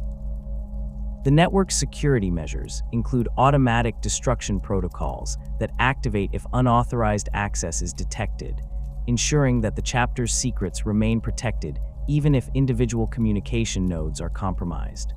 The opening of the Great Rift and the subsequent launch of the Adeptus Crusade fundamentally altered the strategic landscape in which the Dark Angels pursued their eternal hunt for the fallen. The galaxy-spanning warp storm that split the Imperium in two created new opportunities and challenges that tested the chapter's ability to maintain their secret agenda while adapting to the massive changes sweeping through Imperial space. The arrival of Primaris reinforcements and the political upheavals that accompanied Roboute Guilliman's return forced the Dark Angels to carefully balance their traditional methods with the demands of a new age. The 13th Black Crusade's assault on Cadia had profound implications for the Dark Angels beyond the obvious strategic concerns about chaos forces threatening the Imperium's stability. Intelligence networks maintained by the Ravenwing reported unusual activity among known fallen angels during the campaign's buildup, with several confirmed sightings of corrupted former brothers operating within the ranks of various chaos warlords converging on the Cadian Gate. The chapter's response required careful coordination to position forces where they could pursue these targets without compromising their official role in defending against Abaddon's assault. The destruction of Cadia itself created a moment of unprecedented chaos that the Dark Angels exploited to eliminate several high-priority fallen angels who had been operating in the region for centuries. Ravenwing squadrons, operating under the cover of reconnaissance missions for the broader Imperial defense, conducted precision strikes against specific targets while the massive battle raged around them.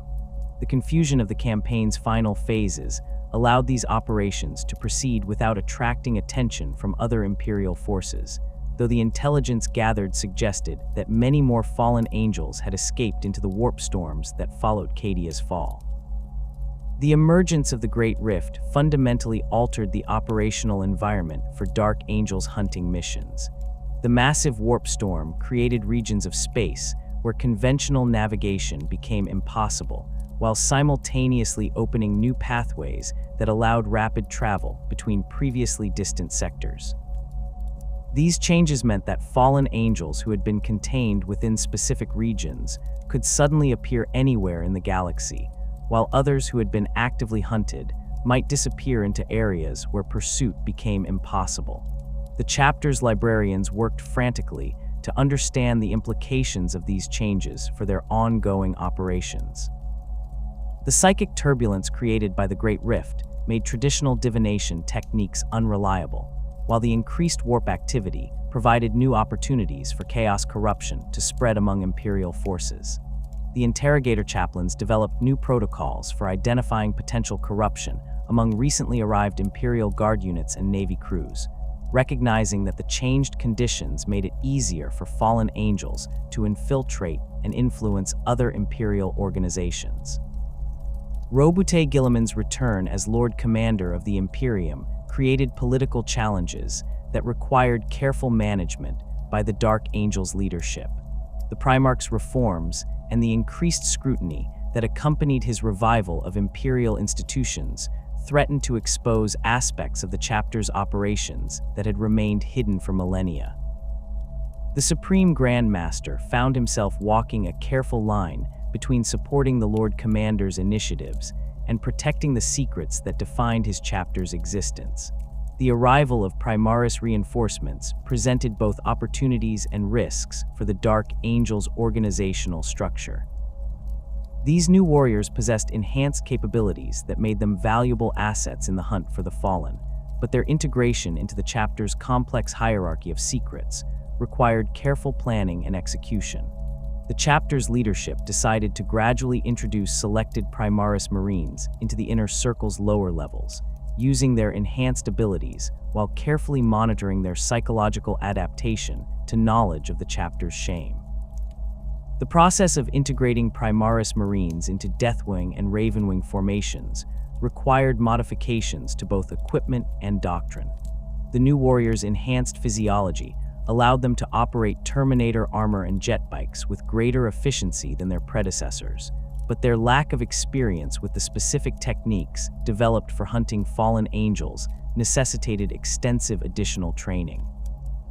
Veteran members of both elite formations served as mentors and instructors, passing down knowledge that had been accumulated over centuries of operations against corrupted former brothers. The Primaris technology itself offered new possibilities for tracking and capturing fallen angels. The advanced sensors and communication systems incorporated into their armor provided enhanced detection capabilities, while their improved weapons offered greater effectiveness against targets protected by chaos corruption. However, the chapter's Tech Marines discovered that some of the new technology exhibited unexpected interactions with the Archaeotech that formed the backbone of their most sensitive operations, requiring careful testing and modification to ensure compatibility. The philosophical challenges posed by Primaris integration extended beyond simple tactical considerations. These warriors had no direct connection to the events on Caliban or the shame that drove their chapter's actions, raising questions about their ability to understand and embrace the burden that defined Dark Angel's identity. The chapter's chaplains developed new indoctrination programs that emphasized the concept of inherited responsibility and the importance of maintaining traditions established by their predecessors, but the effectiveness of these programs remained uncertain. The increased tempo of operations during the Adeptus Crusade provided new opportunities for hunting fallen angels while simultaneously straining the chapter's resources and operational security. The massive military campaigns that characterized this period created cover for Dark Angel's operations that might otherwise have attracted unwanted attention, but they also required the chapter to balance their secret agenda against their obligations to support the broader Imperial war effort. The plague wars that consumed the Ultramar sector created a particularly complex operational environment for Dark Angel's forces deployed to support their Primarch cousins. Intelligence reports suggested that several fallen angels had aligned themselves with Nurgle-aligned forces operating in the region, their corruption having progressed to the point where they actively served the Chaos Gods rather than simply pursuing personal agendas. The chapter's response required coordination between multiple companies operating under different cover stories, their true objectives hidden from the Ultramarines and Imperial Guard, forces they ostensibly supported. The urban warfare that characterized much of the fighting in Ultramar played to the Dark Angel's strengths while creating new challenges for maintaining operational security. Deathwing Terminators proved highly effective in the close-quarters combat that dominated battles for Hive cities and fortress complexes. but their distinctive bone-white armor made them highly visible to observers who might question their presence in operations where other chapters deployed standard formations. The solution involved careful coordination with Ultramarines forces to ensure that Deathwing deployments appeared to serve tactical purposes that supported the broader campaign objectives. Cypher's activities during the era Indomitus represented one of the most frustrating aspects of the changed operational environment. The enigmatic figure had been sighted on multiple occasions during major campaigns, his appearances following patterns that suggested either prophetic knowledge or access to intelligence sources that remained unknown to Imperial authorities. Most disturbing were reports that placed him on Terra itself during the early phases of the Indomitus Crusade, though the Dark Angel's attempts to confirm these sightings had proven unsuccessful. The chapter's pursuit of Cypher during this period required unprecedented coordination with other Imperial organizations, including elements of the Adeptus Custodes and the revived Imperial Fists. These interactions demanded careful management to prevent exposure of the Dark Angel's true motivations, while maintaining the appearance of cooperation with Imperial law enforcement efforts. The political complexity of these situations increased significantly when Cypher's actions appeared to benefit Imperial forces, creating situations where the Dark Angels found themselves opposing efforts to recruit or protect their primary target. The intelligence networks that the Dark Angels had developed over millennia required significant restructuring to adapt to the changed conditions of the era Indomitus. The Great Rift's impact on communication and travel meant that traditional information gathering methods became unreliable in many sectors, while the increased military activity created new opportunities for surveillance and infiltration. The chapter's agents embedded within merchant guilds, pilgrim fleets, and even criminal organizations reported increased movement of suspicious individuals who might represent fallen angels adapting to the changed environment. The technological innovations that accompanied the Indomitus Crusade provided new tools for tracking and capturing fallen angels, but they also created new vulnerabilities that required constant vigilance to address. Advanced Auspex systems could detect the subtle energy signatures that corrupted Astartes produced, but the same technology could potentially be used by enemies to track Dark Angel's forces conducting sensitive operations. The chapter's Tech Marines worked to develop countermeasures and modifications that preserved their operational advantages while protecting against new forms of detection and surveillance. The relationship between the Dark Angels and other Unforgiven chapters required careful management during the era Indomitus, as increased Imperial oversight threatened to expose the informal coordination that had characterized their operations for millennia. The arrival of Primaris reinforcements in all successor chapters created new opportunities for cooperation, while simultaneously increasing the risk of discovery by Imperial authorities who might notice patterns in their deployment and coordination. The solution involved developing new communication protocols and operational procedures that maintained effectiveness while reducing the visibility of inter-chapter cooperation.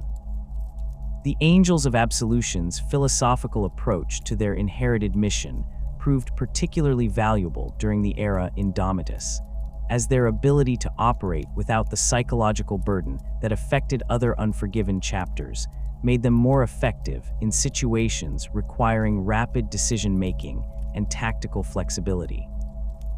Their forces took leading roles in several major operations against confirmed fallen angels, their clarity of purpose allowing them to achieve objectives that might have proven more difficult for chapters still consumed by guilt over events they had not personally witnessed. The Angels of Redemption's penitential approach created both advantages and challenges during the increased tempo of operations that characterized the new era. Their willingness to accept casualties and endure hardship made them valuable assets in prolonged campaigns against well-entrenched fallen angels, but their tendency towards self-sacrifice sometimes compromised operational security when their actions drew unwanted attention from other Imperial forces. The chapter's leadership worked to channel their warriors' desire for redemption into more tactically sound approaches that achieved mission objectives without unnecessary exposure. The coordination of joint operations between multiple Unforgiven chapters reached new levels of sophistication during the era Indomitus, with carefully planned campaigns that could deploy forces from different organizations to the same operational area without revealing their true relationship. These operations required extensive planning and flawless execution, with each chapter maintaining the appearance of pursuing independent objectives while actually contributing to coordinated efforts against high-priority targets. The interrogation techniques developed over millennia of hunting fallen angels proved their continued effectiveness during the era Indomitus, though the increased corruption levels observed in recently captured targets required modifications to traditional methods. The interrogator chaplains discovered that fallen angels who had been active during the Great Rift's opening often displayed enhanced resistance to conventional psychological pressure, their exposure to increased warp activity having strengthened their mental defenses while simultaneously deepening their corruption. The technological enhancements available through Primaris equipment provided new options for conducting interrogations, though their use required careful consideration of the ethical and practical implications. Advanced neural interface systems could access memories and thoughts more directly than previous methods, but the psychological trauma inflicted on both interrogator and subject increased proportionally. The chapter's leadership established new protocols governing the use of these techniques, ensuring that their enhanced effectiveness did not come at the cost of corrupting the loyalist forces employing them. The intelligence gathered through these enhanced interrogation methods revealed disturbing trends in fallen angel activities during the era Indomitus. Many corrupted former brothers had adapted to the changed conditions by establishing new power bases within chaos-controlled territories created by the Great Rift's expansion. These strongholds provided resources and recruitment opportunities that allowed individual fallen angels to build forces that rivaled those of traditional chaos warlords, creating threats that required significant Dark Angels resources to address. The most significant development in the hunt for the fallen during the era Indomitus was the discovery that some corrupted former brothers had achieved positions of influence within the very chaos forces that the Imperium was fighting during the Indomitus Crusade. This revelation meant that operations against major chaos strongholds might provide opportunities to eliminate high-priority targets while supporting the broader Imperial war effort, but it also created risks that the true nature of Dark Angel's objectives might be discovered by other Imperial forces participating in the same campaigns. The chapter's adaptation to the challenges and opportunities of the era Indomitus demonstrated their continued effectiveness as both Space Marines serving the Emperor's will and guardians of secrets that could destroy their reputation if revealed. The integration of Primaris reinforcements, the management of increased Imperial oversight, and the exploitation of new opportunities created by the galaxy's changed conditions all required the same careful balance between duty and secrecy that had characterized Dark Angel's operations for 10 millennia. As the 42nd millennium progresses, the Dark Angels continue their eternal hunt with renewed purpose and enhanced capabilities. The secrets that have defined their existence since Caliban's destruction remain as closely guarded as ever, while their commitment to redemption through action drives them forward into an uncertain future. The fallen still lurk in the galaxy's shadows, and the Dark Angels will pursue them until every last traitor has been brought to justice or the chapter itself is destroyed in the attempt. Their vigil continues, as it must, until the Lion's honor is fully restored and the shame of Luther's betrayal is finally cleansed from their souls.